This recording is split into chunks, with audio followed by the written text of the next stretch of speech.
अस्सलाम वालेकुम, good morning Kohinoor. मैं हूं आपकी होस्ट इरम सफ्दर। नाजरीन, खूबसूरत दिन का आगाज़ हो चुका है। उम्मीद करते हैं आप सबका ये दिन बहुत अच्छे से गुजरे। नाजरीन, हज़रत अली रज़ी अल्लाह तआला अन्हु का कॉल है, जब कोई चीज़ अपने वालिदैन को पेश करो तो इस तरह से पेश करो जैसे कोई गुलाम अपने आका को कोई चीज़ पेश करता है। और उनका एक और कॉल है जो मुझे बहुत अच्छा लगा कि हर सुनी हुई बात को बिना किया करो। हर सुनी हुई जो बात होती है ना, उसे हर किसी के सामने बयान ना किया करो, वरना तुम्हारी बेवकूफ़ी के लिए यही बात काफ़ी है। हम क्या करते हैं, हर बात सुनते हैं, आगे पहुंचा देते हैं बगैर इन्वेस्टिगेट किए, बगैर तहकीक किए कि ये बात सच है, गलत है, क्या है। हम लोग सुनते हैं और विद इन सेकेंड आगे पहुंचा देते हैं। अब तो टेक्नोलॉजी का ज़माना है, हम व्हाट्सएप कर देते हैं, लोगों को वो चीज़ें फॉरवर्ड कर देती है, ये तहकीक किए बगैर ये बात सही है, ये नहीं है। आज हमारे शो में बात होगी माइंड साइंसेस की। आखिर ये क्या है? अक्सर लोग इसको कहते हैं पीर आमिल कामिल बाबा का ये इल्म है जो आप सीख सकते हैं, किसी के फेस रीडिंग कर सकते हैं, किसी की सोच को आप पढ़ सकते हैं, किसी का माइंड चेंज कर सकते हैं। क्या इसमें इल्म हासिल किया जा सकता है? इसमें लोग PhDs भी कर रहे हैं। क्या पाकिस्तान में भी ये डिग्री होना शुरू हो गई है? इसे करने से क्या फ़ायदा होता है? और आज हम बात करेंगे कि सोच क्या होती है। हम सोच तो बहुत ज़्यादा है, लेकिन हमें ये नहीं पता होता कि हम सोच क्या रहे हैं। हम पॉजिटिव सोच रहे हैं, नेगेटिव सोच रहे हैं, हमारी जो सोच है वो नेगेटिव कैसे हो गई है। उम्मीद क्या होती है, उम्मीद का टूटना क्या होता है, और जब उम्मीद का टूट जाना होता है उसके बाद अल्लाह के साथ जो रिलेशन आपका स्ट्रॉन्ग होता है वो क्या होता है, उस बारे में भी आज हम बात करेंगे। इसके अलावा बात करेंगे, अक्सर हम देखते हैं बच्चों में यह आदत होती है, खैर बड़ों में भी होती है, नेल बाइटिंग की। ये क्यों होती है, क्या वजह है इसके पीछे? क्या आप उस वक्त आप कुछ सोच रहे होते हैं या और कोई चीज़ आपके दिमाग में चल रही होती है, और जो सोच रहे होते हैं वो क्या सोच रहे होते हैं? काफ़ी ज़्यादा सवालात हैं जिनका आज हम जवाब लेंगे। और आज हम ये माइंड साइंसेस के बारे में भी पढ़ेंगे, और मोटिवेशन स्पीकर क्या होता है, वो कितना मोटिवेट कर सकता है आपको, आपकी गोल सेटिंग कैसे करता है एक मोटिवेशन स्पीकर। क्या एक मोटिवेशन स्पीकर आपकी गोल सेटिंग कर सकता है? क्या वो आपको बता सकता है कि आपको फ्यूचर में क्या पढ़ना चाहिए? आपकी करियर काउंसलिंग भी कर सकता है? और क्यों ज़रूरत है आज के दौर में हमें मोटिवेशनल स्पीकर की? क्या आपके घर में जो आपकी मदर है, आपके फादर हैं, आपके बहन भाई, वो आपके मोटिवेशन स्पीकर हो सकते हैं जो आपकी करियर काउंसलिंग कर सकते हैं? आपके टीचर क्या रोल अदा करते हैं? इन तमाम चीज़ों के बारे में आज हम अपने शो में बात करेंगे। उसके अलावा हम बात करेंगे जनाब IT डिपार्टमेंट के बारे में, क्योंकि बहुत बहस है आजकल। आप इंटरनेट पे भी देखते हैं कि अगर आपने IT डिपार्टमेंट में जाना है, आपने वेबसाइट बनानी है या आपने कुछ भी काम करना है, IT के डिफरेंट डिपार्टमेंट होते हैं, तो आपको ना डिग्री हासिल करने की ज़रूरत नहीं है। आप कोई भी डिप्लोमा कर लो, आप IT डिपार्टमेंट में आ जाओगे। डिग्री हासिल करना कितना ज़रूरी है। और आज आप कल देखते हैं जनाब, खूबसूरत केक होते हैं, हमारी खुशियों में लोग शामिल होते हैं, अपने खूबसूरत कस्टमाइज केक आजकल आप देखते हैं हर थीम का केक बन जाता है। कौन लोग इस तरह ये काम करते हैं? क्या इसका कोई डिप्लोमा होता है? क्या आप सीख सकते हैं? अगर आप घर में मौजूद हैं, ख़वातीन है, क्या वो केक बनाना सीख सकती हैं? इसके अलावा हमारी प्यारी सी ख़वातीन किस तरह से डिफरेंट डिपार्टमेंट में काम कर रही है, नाम रोशन कर रही है। हमारी ख़वातीन बाइख्तियार हो चुकी हैं। अभी हमें इस बारे में बात नहीं करनी कि वुमेन एम्पावरमेंट क्या है, कैसे बनाया जा सकता है अपनी ख़वातीन को बाइख्तियार। हमारी ख़वातीन बाइख्तियार है। अब हमने अगली बात करनी है कि उनको प्रॉब्लम्स क्या क्या है, डिफरेंट डिपार्टमेंट्स में, वर्क प्लेसेस पे क्या क्या प्रॉब्लम्स है, उस बारे में आज हम बात करेंगे। ग्राफिक डिज़ाइनिंग ख़वातीन के लिए करना कितना बेहतर है, उससे क्या फ़ायदा होगा, कौन सी डिग्री हासिल करनी पड़ेगी, इन तमाम चीज़ों के बारे में हम अपने शो में बात करेंगे। लेकिन इसके साथ साथ सिंगिंग के बारे में भी हम बात करेंगे। तो जनाब, मेरे साथ आज मेरे बड़े प्यारे मेहमान मौजूद हैं। मैं वेलकम करना चाहूँगी डॉक्टर राव मोहम्मद असलम खान का। माइंड साइंसेज में इन्होंने PhD की है, मोटिवेशनल स्पीकर है। Welcome to the show sir, कैसे आप? थैंक यू वेरी मच जी, अल्हम्दुलिल्लाह। सर, बहुत अच्छा लगा आपको अपने शो में देख के। थैंक यू वेरी मच जी। मैं ये प्रोग्राम तो अक्सर बेशतर देखता रहता था, खासकर जैसे मैंने पहले भी कहा कि मैं अनीस और रहमान साकिब साहब का एक प्रोग्राम देखा, और मेरी अपनी ख्वाहिश हुई कि ये प्रोग्राम को होना चाहिए। और वैसे तो बहुत से प्रोग्राम होते हैं सुबह को, लेकिन जिसमें नॉलेज मिलता हो और जिसमें इंसान इंस्पिरेशन लेता हो किसी से, तो वो बहुत कम है, और आप प्रोग्राम करती हैं। Thank you very much for the nation. Thank you so much sir. आज हम आपसे बहुत सी चीज़ें सीखेंगे भी अपने इस प्रोग्राम में, और बहुत सी अवेयरनेस भी देंगे लोगों को। और जी, इनके साथ हमारे बड़े प्यारे मेहमान मौजूद हैं, IT डिपार्टमेंट से मुंसलिक हैं। उसके अलावा आप एक अपनी कंपनी चला रहे हैं, एक अपनी छोटी सी ज़बरदस्त सी उन्होंने कंपनी बनाई है, केक बनाते हैं जी, कस्टमाइज केक, डिफरेंट केक बनाते। कहाँ से इन्होंने स्टार्ट किया, इन तमाम चीज़ों के बारे में आज हम बात करेंगे। इरफान मंजूर साहिब है हमारे साथ। Welcome to the show sir, कैसे हैं आप? थैंक यू, अल्हम्दुलिल्लाह बिल्कुल ठीक। फ़र्स्ट ऑफ़ ऑल तो मैं आपका शुक्रिया अदा करता हूँ मुझे इनवाइट करने का।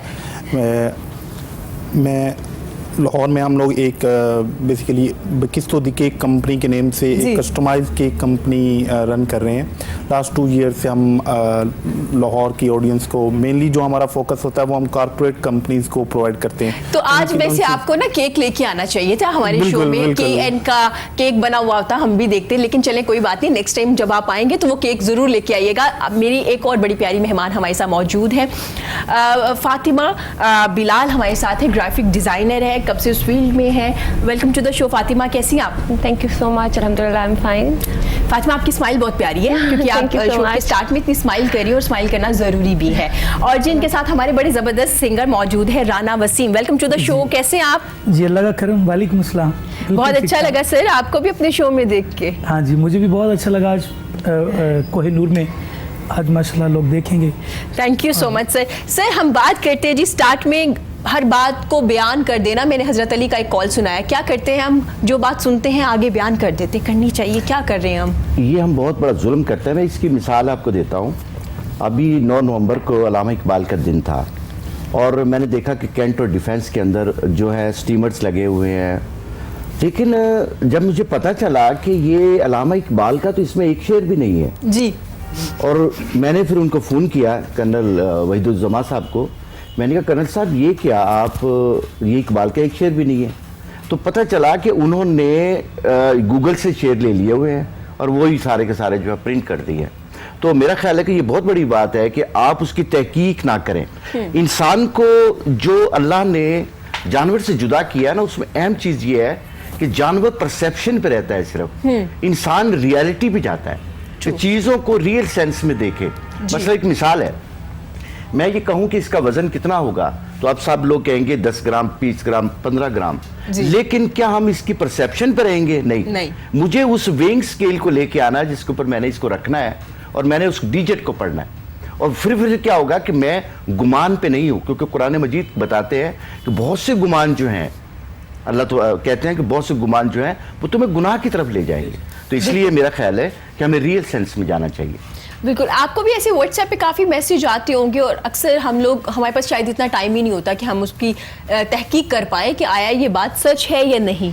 बिल्कुल ऐसा ही होता है। इवन मैंने तो समटाइम फील किया है कि लोग जब पूरा दिन के बाद रात में फ्री होते हैं तो उनके पास जितने एक डे में मैसेजेस आए होते हैं, इमेजेस, ग्राफिक जो भी आए होते हैं, वो सारे एक ही दफ़ा अटैच करते हैं बगैर किसी तहकीक के, बगैर इवन मुझे तो लगता है समटाइम उन्होंने पढ़े भी नहीं होते, तो वो फॉरवर्ड कर देते हैं आगे बहुत सारे ग्रुप्स में, जिन ग्रुप्स का उनके साथ लिंक नहीं होता, इवन आपके फैमिली मेम्बर।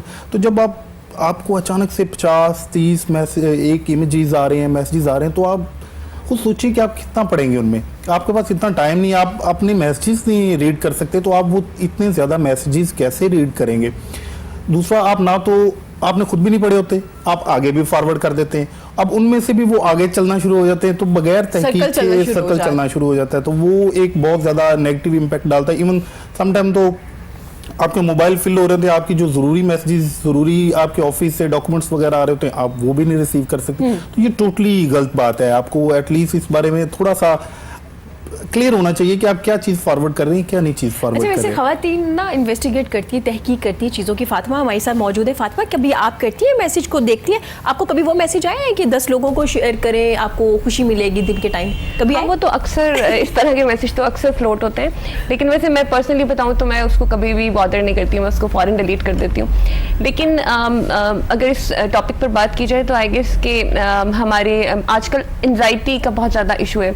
वो इस वजह से है क्योंकि आप एक चीज़ पर कंसंट्रेट नहीं कर पाते हैं। वो इसी वजह से होता है कि बहुत सारी चीज़ें इकट्ठे पैरेलल चलती रहती हैं। जैसे इसी तरह का कोई अगर मैं मैसेज या स्टेटस देख लूँगी, मैं उसको अटेंशन नहीं दे रही हूँ या अपना टाइम नहीं दे रही हूँ, लेकिन समवेयर वो मेरे माइंड में ज़रूर रह जाएगा। ऐसे ही है। और अब जब नेक्स्ट टाइम वो बात रिपीट होगी या मैं फर्दर देखूंगी तो एक बार कहीं ना कहीं आपके माइंड में वो चीज़ क्लिक ज़रूर करती है। तो इसके लिए हमें रिसाइकल ज़रूर करना चाहिए अपना माइंड, लाइक रिफ्रेश करना चाहिए, चीज़ें पुरानी निकाल देनी चाहिए। और ऑब्वियसली उसको तस्दीक के बगैर आप उस पर अपना टाइम अच्छा फातिमा, इसकी एग्जांपल सर आप भी शायद एग्री करें, कोरोना वायरस है, बिल्कुल ऐसे ही। बिल्कुल। आपने देखा है कि बेशुमार चीज़ें आपको मिल रही हैं कि आप प्याज खाना शुरू कर दें, पता नहीं क्या क्या, जिससे खुदा ना खासा अगर किसी को कोई प्रॉब्लम है या कोरोना वायरस वाला इशू है तो आपको क्या पता कि आपके एक मैसेज की वजह से कोई प्रॉब्लम ज़्यादा मजीद हो जाए, आपने देखा होगा। बिल्कुल ऐसे ही है, ये चीज़ें तो आजकल बहुत, इस तरह की पोस्ट बहुत वायरल हो रही हैं कि ये करें और प्रिकॉशंस और इस तरह की चीज़ें, और मास्क इवन आप देख लें, क्योंकि ये बेसिकली उस पेशेंट ने पहनना है जिसको हुआ हुआ है ताकि वो स्प्रेड ना हो, लेकिन वो उसकी प्राइसेस ही आप चेक कर लें तो वो बहुत ज़्यादा हो गई हैं कि वो लोग डर गए हैं, बिल्कुल इसी वजह अच्छा से वैसे ये किसी ने viral हो जाके गया। चेक किया किसी फार्मेसी से कि वाकई प्राइसेस ज़्यादा हुई हैं? हाँ, मैंने पर्सनली किया है। अच्छा आपने किया है, क्योंकि फिर मेरा आपसे बेटा किया। छोटा है तो मैंने उससे पूछा कि लाइक स्कूल में कुछ पहन रहे हैं बच्चे, तो उसने बोला कि नहीं। मैंने विजिट किया और आप बिलीव नहीं करेंगे कि वो आउट ऑफ स्टॉक हो चुके हैं, बहुत बड़ी रिनॉन फार्मेसीज पर वो आउट ऑफ स्टॉक हो चुके हैं। इस हद तक ये बात जो है ये स्प्रेड कर गई है और वायरल हो गई है। बस देख ले कि हम कैसी सोसाइटी में रहते हैं कि अगर कोई प्रॉब्लम आ और जाए ये तो वहाँ स्पेशली पे सोशल मीडिया ने इसको जो है ना बहुत हाइप क्रिएट की हुई है। क्रिएट किया है। अदरवाइज ऐसी मुझे लग रहा है कोई ऐसी इशू नहीं है जी, पाकिस्तान नहीं में। आप उसको तो ये बहुत दिखाया गया है सोशल मीडिया के जरिए, और कुछ ऐसी भी बातें हैं जो उसमें कही गई हैं कि जी अगर आप ये करेंगे तो आपको खुशी मिलेगी, अगर नहीं करेंगे तो आपको 10 मिनट में वो आप गिर जाएंगे, मर जाएंगे, हाँ, ये हाँ, हो जाएगा। true, true। ये जो मैसेजेस है ना, ये तो पढ़े लिखे लोगों को भी पता Emotionally है, लेकिन इसके blackmail बावजूद लोग उसको फॉरवर्ड करते हैं। असल में जो फियर्स होते हैं ना, ये इनको इंकलकेट किया जाता जी। है, हमारे अंदर डाला जाता है। डाला जाता True। है, बिल्कुल ऐसे ही है। मैं एक मिसाल देता हूँ, जब नेस्ले कंपनी आई पाकिस्तान जी। के अंदर और उन्होंने आकर के अपना पानी लॉन्च करना था, तो उससे पहले उन्होंने हेपेटाइटिस पे बहुत काम किया,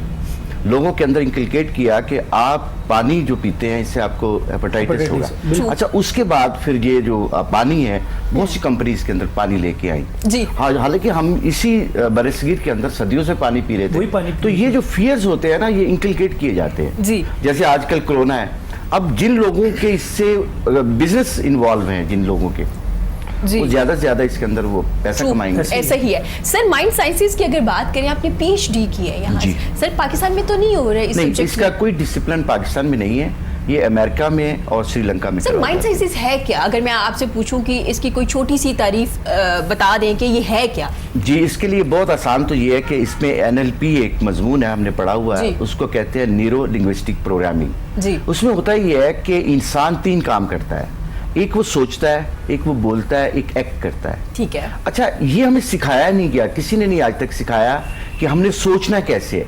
मैं वो सोचता हूँ जो मेरा बाप सोचता था, मेरा बाप क्या सोचता था, जो मेरा दादा सोचता था, तो मैं एक नया नहीं सोचता, जबकि अल्लाह सुब्हान ताला ने इंसान को नया सोचने के लिए बनाया है। माइंड होता क्या है कि हम पुराना सोच रहे होते हैं, हम क्या सोच रहे हैं, नेगेटिव।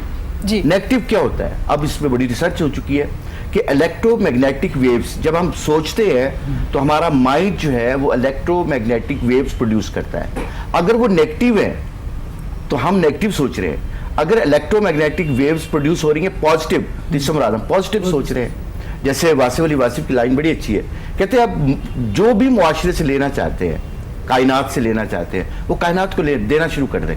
अगर आप नेगेटिव दे रहे हैं कायनात को, तो कायनात आपको नेगेटिव लौटा देगी। नेगेटिव बिल्कुल, रिटर्न नेगेटिव लौटा करेगी। देगी। ऐसे। क्योंकि इलेक्ट्रोमैग्नेटिक वेव्स उसके पास नेगेटिव ऑलरेडी मौजूद होती हैं, जो भी आप दे रहे हैं कायनात को, कायनात आपको लौटा देगी। तो इसीलिए कहा गया है कि आप अपने आप को, अच्छा अब सवाल ये है कि आपको 99% लोग नेगेटिव सोचने वाले मिलेंगे, तो वो अपनी नेगेटिविटी को या वो अपने थॉट पैटर्न को चेंज कैसे करें? आसान सा तरीका है, औज़ु बिल्लाहि मिनश शैतानिर रजीम, ला हौल वला कुव्वता इल्ला बिल्लाहिल अलिय्युल अज़ीम, और पॉजिटिव सोचना शुरू कर दें। वो पॉजिटिव सोचना शुरू कर देंगे, ये हमारा ईमान है और ऐसा ही होगा, कोई शक नहीं है।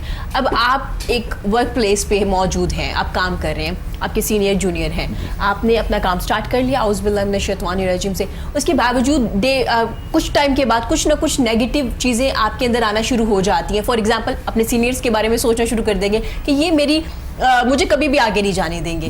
कहीं ना कहीं आपका ईमान जितना भी स्ट्रॉन्ग हो ना, आपके दिमाग में आ जाता है, या सीनियर के दिमाग में आना शुरू हो जाता है कि ये जो जूनियर आ रहे हैं ना, ये तो मेरी सीट पे आ जाएंगे। सर किसी भी फील्ड में आप बेहतर जानती हैं, तो सर तब क्या करना चाहिए हमें? कैसे फौरन से आपको मैं मिसाल देता हूँ जी, क्योंकि ये जो हमारा पैटर्न है ना, माइंड का सोचने का जो पैटर्न है, ये सबसे पहले आपकी माँ बनाती है, True. आपके घर से बनता है, आपके जी। पीर्स होते हैं, आपकी फैमिली होती है, वो बनाती है पैटर्न सही। आपके। अच्छा, जब पैटर्न आपके बन जाते हैं, अब आप उसके मुताबिक ही, क्योंकि अब बहुत सी किताबें लिखी हैं माइंड मैप्स के ऊपर, कि अगर मैं ये कहूँ कि आपको कि गुजरांवाला किधर है, तो आपके पास माइंड में एक मैप बना हुआ है और आप इशारा करके मुझे बताएंगे कि राइट है, लेफ्ट है, Left है, सामने है, बिल्कुल। पीछे है, कहाँ पे है। तो ये जो माइंड मैप्स आपके डेवलप हो जाती हैं, आप उसके मुताबिक बिहेव करते हैं। मसलन आप कहते हैं कि ये जो सीनियर है ये मुझे आगे नहीं बढ़ने देगा, जी। इससे क्या मुराद है? इससे मुराद ये है कि आपका पैटर्न जो है ये आपका नेगेटिव है। नेगेटिव। आप ये दुनिया से देखिए, when you desire something, Paulo Coelho क्या कहता है, जी। When you desire something the whole universe conspire it make true happen. तो जब आप किसी चीज का तस्वर करते हैं तो वो हो जाता है। अगर आप नेगेटिव सोच रहे हैं किसी के लिए तो जाहिर है कि आप वो सर पैटर्न अल्लाह आपका ने भी नेगेटिव कहा है ना, जैसा मेरे बारे में गुमान करोगे वैसा ही पाओगे। अगर आप सोचोगे कि मेरे साथ गलत होने वाला है तो ऑब्वियसली वो हो बिल्कुल, जाएगा। बिल्कुल। ऐसे ही है। हाँ। सर आप तो पॉजिटिव हो गए, 10 लोगों में से एक बंदा पॉजिटिव हो गया, अब दूसरों को आप कैसे पॉजिटिव कर सकते हैं? नहीं, आपका बिहेवियर ही। मैं एक मिसाल रसूल सल्लल्लाहु अलैहि वसल्लम की जिंदगी से देता जी। हूँ कि लोगों ने क्या कुछ किया, लेकिन आपने तो ऐसा नहीं किया। बिल्कुल। दुनिया में याद रखें, कभी भी आप गंदे पानी से किसी भी अच्छे कपड़े को नहीं धो सकते। ट्रू। आपको पानी से ही धोना पड़ेगा, साफ पानी ऐसे से। ही है। इसी तरह से आप अपने बिहेवियर के ऊपर पॉजिटिव रहें। देखिए, राणा साहब मुझसे 10 फुट के फासले पे बैठे हैं, लेकिन मेरे सबसे करीब 3 इंसान जो है, मैं बजाते खुद हूँ। वो मनीर नियाजी का एक बड़ा खूबसूरत शेर है कि मैं भी हूँ अपनी जात के पीछे पड़ा हुआ, मेरा शुमार भी तो मेरे दुश्मनों में है। वाह। कि इंसान सबसे बड़ा दुश्मन तो इंसान है। और मैं कहता हूँ कि फर्ज करें कि 10 आदमी है, वो सब बुरे हैं, मैं कहता हूँ एक को ठीक कर लूँ, वो कौन है? वो मैं, अपने आप को। जी। वो खुद ब खुद। दूसरी बात अहम बड़ी है कि जहाँ पे भी आप सोच रहे हैं, थॉट दे रहे हैं, वहाँ का जितना भी माहौल है, इसको ऑरा कहते हैं बेसिकली। आपकी एक ऑरिक बॉडी है। मसलन अगर फर्ज करें हम सब लोग बैठे हैं एक दूसरे की ऑरिक बॉडी में बैठे हुए जी। हैं, ये 8 मीटर रेडियस होती है शेल की तरह आपके ऊपर, ठीक और ये है। वाइब्रेट हो रही होती है। वाइब्रेट। तो अगर फर्ज करें कि आप पॉजिटिव हैं तो वो तमाम लोग पॉजिटिव हो पॉजिटिव जाएंगे, हो जाए। सब के सब। अगर एक बादशाह आपका जो है, जो आपका वजीर आजम है, पॉजिटिव हो जाए, उसकी सारी रियायत पॉजिटिव हो जाएगी। अगर वो नेगेटिव हो गया तो तमाम सब लोग नेगेटिव हो जाएंगे। इसका मतलब लीडर का पॉजिटिव होना जरूरी है बहुत अगर आप एक टीम में काम बहुत करें, किसी भी जरूरी। ऑफिस में। बहुत जरूरी। ऐसे ही है। ठीक हो गया सर, आपने बात की पॉजिटिव होने की, हम उम्मीद के बारे में भी बात करेंगे, लेकिन हमारे साथ इरफान भी मौजूद है। इरफान, आपने आईटी की डिग्री हासिल की और एक डिपार्टमेंट में काम किया, लेकिन उसके बाद आपने एक बिजनेस स्टार्ट किया केक वाला। ये कहाँ से आइडिया आया आप? बेसिकली जैसे डॉक्टर साहब ने अभी कहा कि जी। आपकी जो पेरेंट्स होते हैं वही आपके वो पैटर्न डेवलप करने में आपकी हेल्प आउट करते हैं। तो सेम मेरे साथ भी ऐसा ही था। मैंने नमल लाहौर कैंपस से MBA जी। किया हुआ है। MBA मेरा मार्केटिंग में है, जबकि मैं जॉब जो वो IT डिपार्टमेंट में, कि मैं ओरेकल फंक्शनल कंसल्टेंट था। तो I was working in Dubai 4 year from 2014 to 2017। तो मेरी पूरी फैमिली में ऐसा नहीं है कि बिजनेस का कोई माइंड सेट नहीं है। सब पेरेंट्स की वही पैटर्न जैसे डेवलप होते हैं कि ऐसी पैटर्न डेवलप हुआ होता कि आप अच्छा पढ़ लें, आपको अच्छी जॉब मिल जाएगी। यानी हमारी नॉर्मली इसी तरह ग्रूमिंग होती है कि आप ये कर लेंगे, अच्छी डिग्री ले लेंगे तो आपको अच्छी जॉब मिल जाएगी। जबकि हमारी ग्रूमिंग ऐसी नहीं होती है कि आप अच्छा पढ़ लेंगे या अच्छा आप डिग्री ले लेंगे तो आप अच्छा बिजनेस स्टार्ट कर लेंगे। हमारी ऐसी ग्रूमिंग नहीं होती। तो मेरे साथ भी ऐसा ही था। मैं जॉब इवन ड्यूरिंग जॉब भी मुझे फील ये होता था, क्योंकि मैंने बिजनेस स्टडीज़ पढ़ी हुई थी और जॉब जो थी वो एक IT की उसमें थी। तो मुझे शुरू से स्टार्ट से ही फील होता था कि मैं जो यानी बिज़नेस में ज़्यादा अच्छा फिट हो सकता हूँ। मुझे मेरा एक पैशन था कि मैं बिज़नेस अपना अगर ब्रांड लॉन्च करूँ तो वो ज़्यादा सक्सेसफुल होगा। तो इवन आई वाज क्योंकि मैं दुबई में जब जॉब करता था तो मेरे भाई भी वहाँ पर रहते। तो एक दिन हम मॉल में जा रहे थे तो उन्होंने चलते हुए बात कर रहे थे, तो वो मुझे एक दिन कहते कि जो सिमरन जी ले अपनी जिंदगी। तो वो एक वर्ड बोल रहे थे, कहते कि यार आप इधर कर रहे हो तो आप जाके जॉब क्यों नहीं, आप अपना बिजनेस क्यों नहीं स्टार्ट कर लेते। हाँ, तो जो चले जाओ जाके स्टार्ट कर लो। तो फिर मैंने 2017 के एंड में उसमें मैंने डिसीजन लिया, तो मैंने पाकिस्तान मूव किया। तो एक टफ आपका होता है जब आप जॉब से बिजनेस में शिफ्ट हो रहे हो, अपना बिजनेस स्टार्ट करते हो, फिर आपको एक्सपीरियंस नहीं होता। मेरी टोटली फील्ड डिफरेंट थी। तो लेकिन ये कि मैंने फिर पाकिस्तान में मैंने ये बिकिस्तो, it's basically Esperanto language word which mean bakers. तो मैंने अपना लास्ट 2018 में अपना ब्रांड लॉन्च किया। तो हम कस्टमाइज जो थीम बेस्ड केक होते हैं वो हम लोगों को प्रोवाइड करते हैं। तो मेनली फोकस हमारा जैसे कॉर्पोरेट फंक्शंस का है जी। तो उसमें भी अब देखिए बहुत से पाकिस्तान में कल्चर है, लाहौर में ऑलरेडी भी बहुत से बिजनेस हो रहे हैं जी। लेकिन ये कि आपने अपनी स्पेस लेने के लिए, ये एक अपना अवेयरनेस पैदा करने के लिए आपको एक काम करना होता है ना। अब हमारे यहाँ ट्रेंड नहीं है। मेरी इंस्पायरेशन ऐसी थी क्योंकि मैं ओरेकल से लिंक था, तो हमारे जो कंपनी में तो होता था, जैसे आपने क्वेश्चन पूछा कि आपको कैसे ये आइडिया आया, तो हमारी कंपनी में वहाँ पे दुबई में या गल्फ में ये बहुत कल्चर है कि आप कोई भी जो लॉन्चिंग होती है, जो कोई भी प्रोडक्ट है, तो आप उसके या कोई भी आपका माइलस्टोन अचीव हो रहा है, आपको प्रोजेक्ट कंप्लीट हो रहा है, तो आप उसकी सेलिब्रेशन करते हैं। आप टीम मेंबर इकट्ठे होके एक आप उसका जो थीम होता है, जो माइलस्टोन अचीव करते हैं उससे रेलिवेंट आप उसकी एक स्वीट केक की फॉर्म में आप उसको ले लेते हैं, तो आप उसकी कटिंग करके आप सेलिब्रेट कर लेते हो, तो एक अच्छी हेल्दी एक्टिविटी हो जाती है। तो सेम वही मेरे माइंडसेट में था। मैंने पाकिस्तान में मूव किया जब, तो मैंने स्टार्ट किया, तो यहाँ पे भी नहीं है, यहाँ पे भी कंपनीज में या कॉर्पोरेट फंक्शन पे ऐसा नहीं है। उसको क्रिएट करने में ये कहूँ कि मेरा बहुत ज़्यादा लाहौर में ये हाथ है, क्योंकि मैंने लाहौर में इतने ज़्यादा अब अराउंड 200+ हो चुके हुए हैं फंक्शंस, जिनमें जो कॉर्पोरेट लेवल के हैं, जो बड़े बड़े इवेंट्स हैं, जिनकी खुशियों को आपने दुबाला किया है बिल्कुल अपने ऐसा केक ही के है, साथ। बिल्कुल ऐसे ऐसा ही ही है, है। आप भी शामिल हुए इनकी खुशियों में। तो केक का आपने बनाना सीखा, पहले आपने कोई डिप्लोमा वगैरह किया? क्योंकि आजकल आप खवातीन को देखते हैं ना कि उन्होंने भी आजकल ये बिजनेस स्टार्ट किया हुआ है कस्टमाइज केक का। तो आपने स्टार्ट किया, कितने लोग काम करें आपके साथ? मैंने उसका एक्सपीरियंस के लिए थोड़ा सा काम किया था, जी। लेकिन ये कि एज ए इंडिविजुअल मैं खुद बेकिंग का मैंने नहीं सीखा, क्योंकि मेरा आईटी से था, तो मैं उसको एज ए एडमिनिस्ट्रेटर और दूसरी चीज़ें जो है वो मैनेज करता हूँ। अब जो बिजनेस हो गया ना, बाहर देखने में ये केक या बेकरी टाइप में लगता है लुक में, लेकिन ये ऐसा नहीं है। अब क्योंकि बिजनेस का सिनेरियो बहुत चेंज हो चुका हुआ है, इसमें आईटी का बहुत ज़्यादा इन्वॉल्वमेंट है, सोशल मीडिया है, आईटी है, यानी आपकी इतनी ज़्यादा इन्वॉल्वमेंट है कि आप एनालिटिक्स की बेस पे खेल रहे होते हैं। हम जो लाहौर में केक अब जो काम कर रहे हैं, तो हमारे पास सब एरियाज़ का डाटा है। हम उस डाटे की बेस पे होता है कि कौन सी एज ग्रुप है, कौन से लोग पेरेंट्स हैं, वो किस एज ग्रुप तक का ऑर्डर बच्चों यानी बर्थडे सेलिब्रेट करते हैं आप लोग। हाँ बिल्कुल है, जबरदस्त। यानी गर्ल्स ज़्यादा हैं। जैसे अब 2019 में दिसंबर में सबसे ज़्यादा गर्ल्स के बर्थडे सेलिब्रेट की गई हैं, और वो हमारे डेटे की बेस पे हैं कि हमें अंदाजा उससे फील हो रहा होता है, हम उसको एनालिसिस करते हैं, तो हमें पता चलता है कि ज्यादा उसमें हो रही होती है। तो इरफान साथ टीम काम कर रही है? बिल्कुल, हमारी कितने टीम लोग हैं आपके साथ? हमारे अराउंड 10 पीपल है। जबरदस्त। तो वो तमाम चीजें देख रहे हैं, सोशल मीडिया को भी देख रहे हैं, केक भी बना रहे हैं, सब। आप खुद भी बनाते हैं केक? नहीं, मैं खुद नहीं बनाता। खुद नहीं बनाते? डिजाइन वगैरह बता देते हैं? बिल्कुल बनाते क्या स्पेशलिटी है आपके केक में?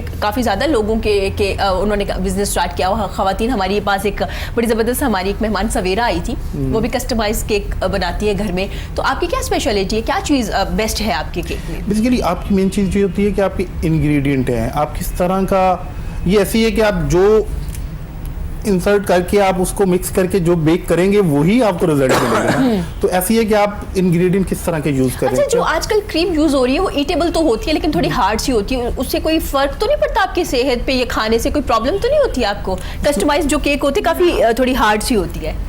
नहीं, जो उसमें भी डिफरेंट क्वालिटीज़ हैं ना, वो डिपेंड करता है कि आप कौन सी क्वालिटी की यूज़ कर रहे हैं। आप बिल्कुल लो, अब ऐसी है कि जैसे चॉकलेट्स, जो चॉकलेट की टॉपिंग होती है वो 100 रुपीज़ से स्टार्ट होके 2000 रुपीज़ तक की भी है, इवन 4000 तक की भी है, इम्पोर्टेड है। तो वो ये कि आप जो यूज़ कर रहे हैं ना, डिपेंड करता है कि वो जो यूज़ कर रहे हैं उसके अकॉर्डिंगली उसके रिजल्ट आएंगे। हमारी स्पेशलिटी में जैसे चॉकलेट फज का केक है, तो हम बहुत ज़्यादा वो चॉकलेट फज और कैरामल क्रंच का केक हमारा बहुत ज़्यादा उसकी सेलिंग है, ये बहुत ज़्यादा कैची है।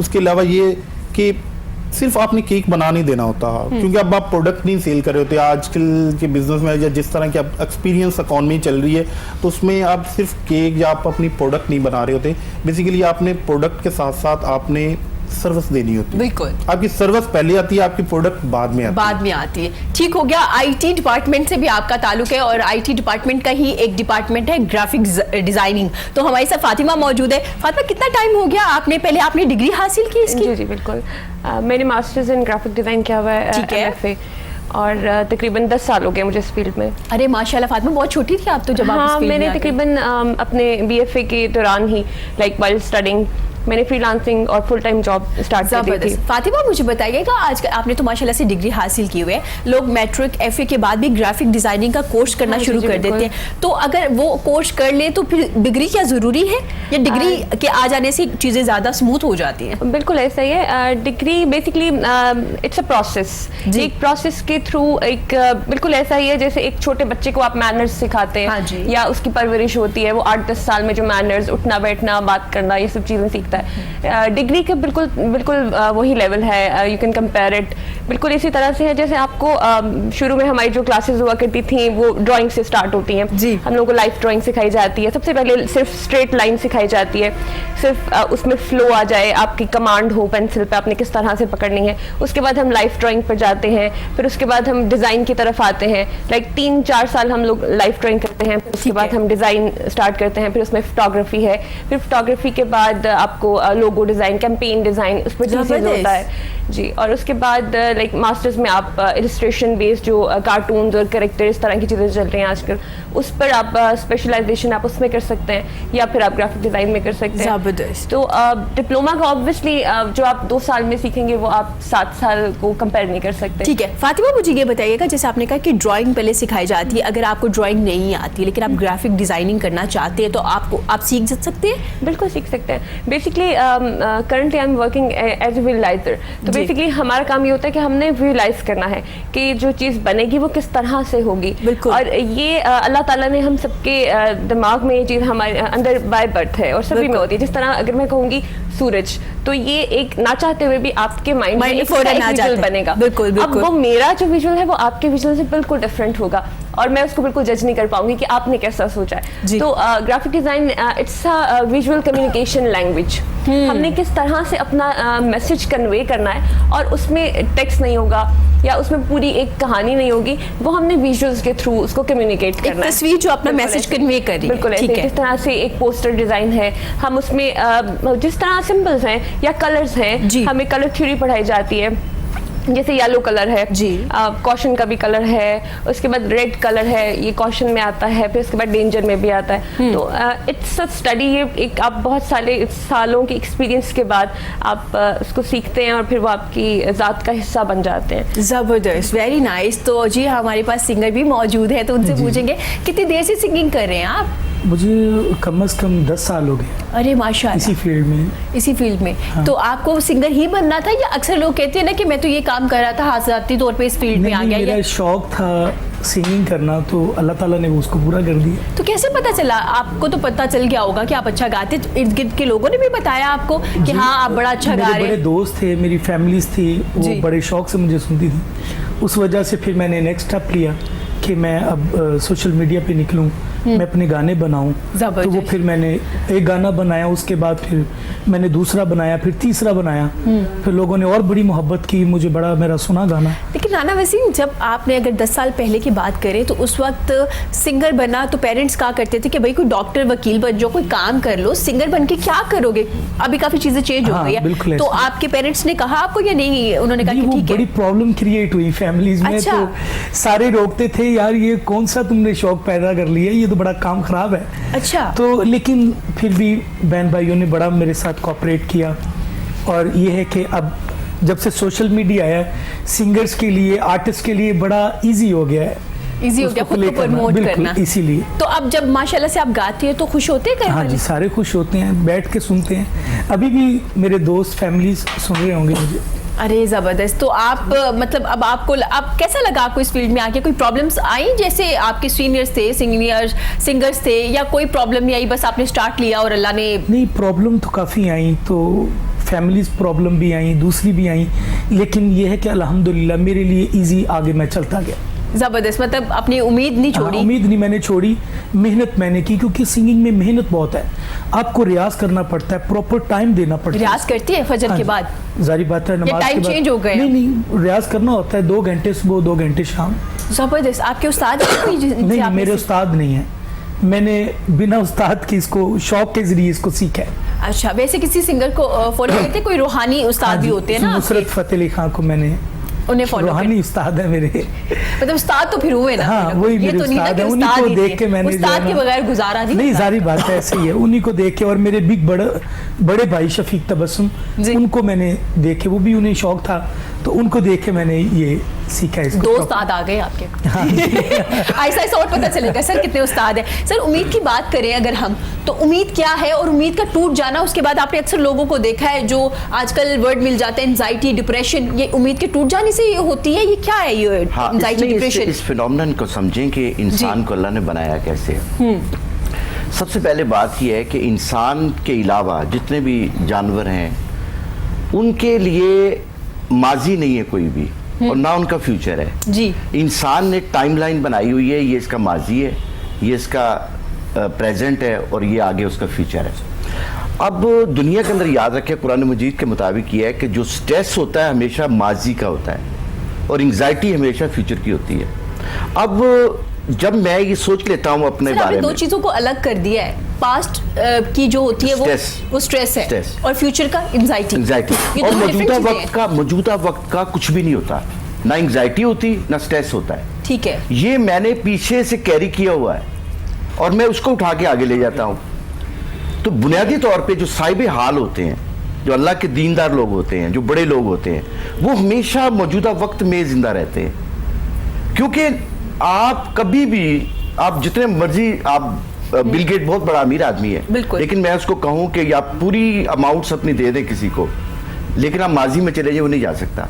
लेकिन इंसान को बनाया अल्लाह ने ऐसे है कि उसका जो लेफ्ट ब्रेन है ये हमेशा माजी में रहता है, और उसका जो राइट ब्रेन है, जैसे बड़ी खूबसूरत फातिमा ने बात की, मुझे बड़ा अच्छा लगा आज कि वो कहा ना कि मैं उस शख्स को जिंदों में क्या शुमार करूं जो सोचता भी नहीं, ख्वाब देखता भी नहीं। जो नया सोचना होता है। एंग्जाइटी हमेशा याद रखना आने वाली वक्त की होती है, और एंग्जाइटी उस वक्त होती है जब मेरे मुताबिक चीजें नहीं हो रही होती। मेरे मुताबिक जो फैसले नहीं हो रहे, रिजल्ट्स नहीं निकल रहे।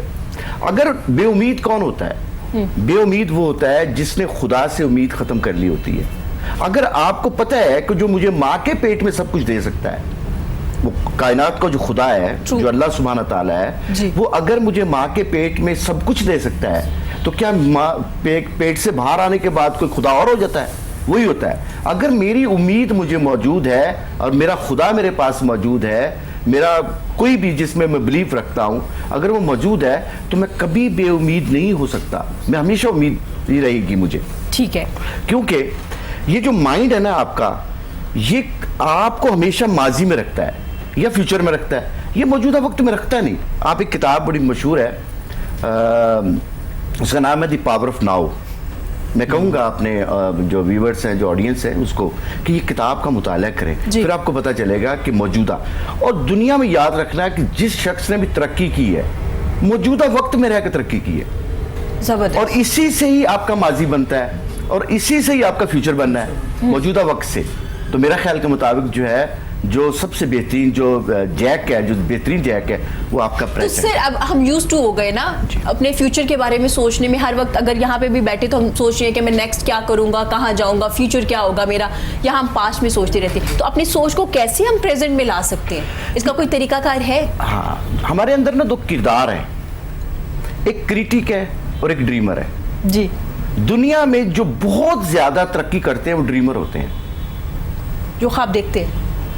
जो क्रिटिक होता है, जो जिसके पाँव में हर वक्त जंजीर पड़ी रहती है, माजी की जंजीर डाल के बैठा हुआ है, उसने मुझे ये कह दिया था, मेरे अब्बू ने मेरा साथ नहीं दिया, नहीं तो मैं ये कर जाता, मैं ये कर सकता था। नहीं, ऐसा नहीं है जी। जो कुछ भी करना है वो आपने करना है, और आपको दुनिया की कोई ताकत तरक्की से नहीं रोक सकती, आगे जाने से नहीं रोक सकती। बुनियादी तौर पे हमारी जो कौम है पूरी की पूरी, हम सब लोग बड़ी अच्छी दुनिया की कौम है, लेकिन हमारा प्रॉब्लम यह है कि हम माजी में रहते हैं कि हमें अंग्रेज़ ने ये कह दिया, हमें अमेरिका ने ये कह दिया, हमारे अखबार ने ये कह दिया, हमारे मीडिया ने ये कह दिया, जिसकी वजह से हम अपना प्रेजेंट ख़राब कर रहे होते हैं। और अगर प्रेजेंट आपका ख़राब हो गया तो फ्यूचर तो आपका बनना ही नहीं है। ठीक है, तो आपको प्रेजेंट में रहना है, जो चीज़ें हैं उसी में खुश रह के काम करना है, और तरक्की उसी से मिलेगी आपको। ऐसे ही है तो सस्टेन टू प्रिवेल, जो आपके पास इस वक्त मौजूद है आप उसकी बात करें, और उसी से अपनी जिंदगी को सहूलत दें, सहारा दें, अपनी जिंदगी को आगे लेके चलें। ठीक है सर, अगर आपकी उम्मीद टूट गई, आज के बच्चों के इवन के हम सब का ईमान थोड़ा कमजोर हो जाता है, हम कहते तो ये जरूर है कि सब कुछ अल्लाह पे छोड़ दिया, उसके बावजूद भी हम उन चीजों के बारे में सोचते रहते हैं कि क्या होगा। अगर उम्मीद आपकी टूट रही है तो क्या करना चाहिए? सबसे पहले तो ये देखें कि मैंने जैसे पहले कहा था कि जब इंसान बच्चा जो माँ के पेट से इस दुनिया के पेट में आता जी। है, तो जिसकी गोद में आता है एक माँ होती है। अगर तो वो माँ जो है उसने अपने बच्चे को ये कह दिया कभी भी कि तुम बेटा कुछ नहीं कर सकते, तो उसने वो बात जो है वो अपने बैंक में रख देनी है और फिर वो सूद के साथ आपको वापस मिलेगी जिंदगी के अंदर। अच्छा, वो कैसे लौटाएगा अपने माँ बाप को? जी। माँ बाप बूढ़े हो गए हैं, अब उनको जरूरत है उसकी, और वो बच्चा कहता है मैं तो दुबई जा रहा हूँ अपनी बीवी को लेके। आपने तो नहीं ऐसा कहा। माँ बाप ऐसे बिल्कुल नहीं कहा। तो अब माँ बाप यहाँ पड़े हुए हैं, अब उनको नहीं समझ आ रही कि वो एक लफ्ज मैंने जब माजी में कहा था आज से 30 साल पहले, वो जो बात की थी वो आज उसको जो है ना इम्प्लीमेंटेशन की तरफ चली गई है वो। सर इसका मतलब एक रिलेशन होगा, पेरेंट्स आप पे यकीन शो करेंगे तो आपका बच्चा कम आपको वापस करेगा। जो देखिए, सबसे पहले इस बात को भी समझे जी कि जितने भी कायनात के ऊपर बाकी जानवर हैं, जितने भी एनिमल्स हैं, कैटल्स हैं, उनके अंदर सिर्फ फीमेल की जिम्मेदारी है वो बच्चे को पाले। लेकिन इंसान एक ऐसी मखलूक है, अगर 8.7 मिलियंस मखलूकात में से इंसान एक वाहिद मखलूक है जिसको मेल और फीमेल नर्स की ज़रूरत है, एक वालिद की, एक वालदा की ज़रूरत है। मैं अभी थोड़ी देर पहले बात कर रहा था, एक रिसर्च आई है कि वो बच्चे जो न्यूक्लियर होते हैं, जो सिंगल पेरेंट्स बच्चे होते हैं, उनको अगर वालिद पाल रहा है तो वो लॉजिकल बच्चे होते हैं। ठीक है। अगर उसको माँ पाल रही है तो वो इमोशनल होते हैं, हर बात पर रोते हैं, बात बात पर जिद करते हैं। बुनियादी तौर पे जो ब्रेवनेस होती है वो लेनी होती है बाप से बच्चे ने, ठीक है, और जो इमोशंस लेने होते हैं वो लेने होते हैं माँ से। अब बुनियादी तौर पे अगर फर्ज करें, हम ये देखते हैं कि वो बच्चे जो बहुत आला दर्जे की ज़िंदगी गुजारते हैं, जो ज़िंदगी में कामयाब होते हैं, तो वो बच्चे होते हैं जिनको वालिदैन दोनों मिले थे। ठीक है। जिससे इमोशंस उसने लिए और जिससे उसने लॉजिक्स लिए, क्योंकि दोनों चीजें मिला करके जिंदगी गुजरती है और एक प्रॉपर पैकेज बनेगा। इमोशंस भी जरूरी है, लॉजिक भी बहुत जरूरी, दोनों जरूरी है। ठीक हो गया, अच्छी बात है, जबरदस्त, मतलब दोनों चीजें मेरे इल्म में तो इधर बैठ के बहुत ज्यादा इजाफा हो रहा है कि मैं बड़ा खुश हो रहा हूँ कि मेरी फैमिली में बड़ा मैंने अपने बच्चों को और मेरी वाइफ ने बड़ा ही प्रमोट किया इन्हीं चीज़ों से कि हम वो बातें फैमिलीज में बैठ के बच्चों के सामने ना करें जिनसे वो आगे जाकर उनको प्रॉब्लम। बिल्कुल, ये बड़ा ज़रूरी भी है, इसलिए आजकल लोगों ने स्टार्ट कर दिया कि पेरेंट्स की काउंसलिंग भी होनी चाहिए।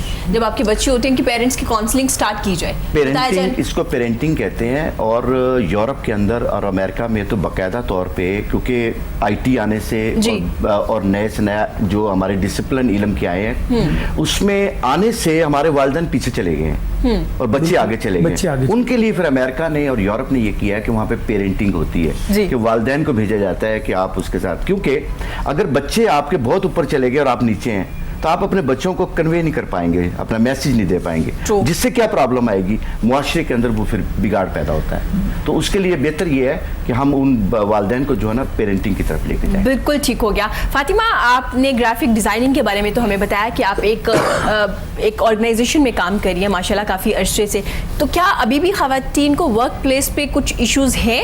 क्या आज भी ख़वातीन को थोड़ा पीछे रखा जाता है, मर्द हजरात को आगे रखा जाता है, या ऐसा कुछ नहीं है कि ख़वातीन भी आगे आ रही है? ऐसा अभी है, ऐसा बिल्कुल नहीं है कि 100% हो गया, हाँ, नहीं है, ठीक है, ऐसा काफ़ी हद तक अभी है, लेकिन इट डिपेंड्स, ये ख़वातीन पर खुद भी डिपेंड करता है कि वो उसको किस तरह से लेकर चलना चाहती हैं जी। लेकिन इस तरह की हर्डल्स तो कुछ आती हैं जिस तरह से आपको उस तरह से प्रमोट नहीं किया जाता। जैसे मोस्टली जैसे मैंने अपने बहुत सारे ऑफिस में देखा है कि मेल डोमिनेंसी अभी भी एग्जिस्ट करती है, ठीक है, कि वो फीमेल को बहुत आगे नहीं जाने देती। इवन अगर कोई फीमेल बहुत ज़्यादा जिसको तरक्की मिल रही है तो एक नेगेटिव पॉइंट, क्योंकि ये लड़की है तो उसको जेंडर के अकॉर्डिंगली लाइक उसको कहा जाता है कि इसलिए उसको तरक्की मिल गई है, या इस तरह की बातें जो हैं वो अभी भी हमारे कल्चर का हिस्सा हैं। और बहुत सारे लोग फारिग औकात में इस तरह की बातें करना लाइक उनकी हैबिट है, तो इट्स लाइक ये हमारे कल्चर का हिस्सा बन गया हुआ है, गॉसिप्स और इस तरह की चीज़ें। और इसी की वजह से बेसिकली जो एंजाइटी और इस तरह की डिप्रेशन, इस तरह की जो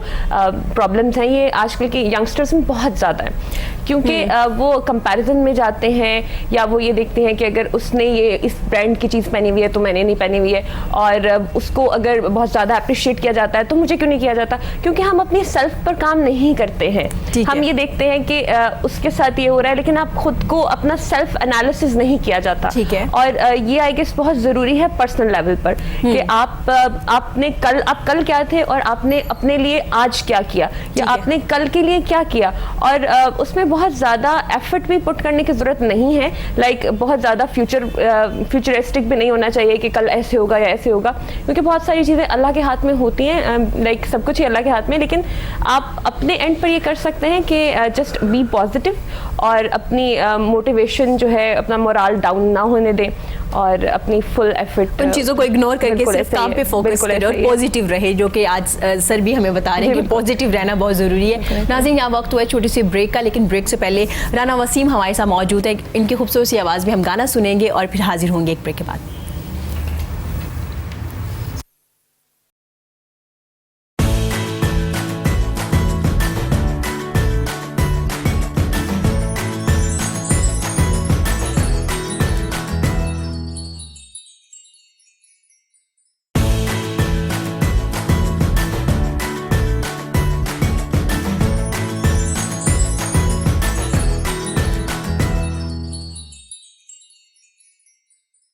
वेलकम बैक जी। गुफ्तगू का सिलसिला जारी है, मेरे साथ मेरे प्यारे मेहमान मौजूद हैं। आज हम बात करें जी माइंड साइंसेस की, उसके अलावा बात करें वर्क प्लेस में ख़वातीन को क्या प्रॉब्लम्स हैं, क्या नहीं है, इस बारे में बात करें। उसके अलावा हम केक्स के बारे में भी बात कर रहे हैं कि कैसे खुशी में ये लोग हमारे शामिल होते हैं, और सिंगिंग की भी बात करें। ब्रेक से पहले वसीम ने बड़ा ज़बरदस्त हमें गाना सुनाया। वसीम बड़ा अच्छा गाते हैं जनाब। अब आप ना एक सही वाला उस्ताद भी बना लीजिए। अच्छा जी, ठीक है। आप मज़ीद अच्छा गाना शुरू कर देंगे। उस्ताद का होना बड़ा ज़रूरी है। मेरे दोस्त हैं जो मेरे साथ बड़ी मेरे हेल्प करते हैं जी।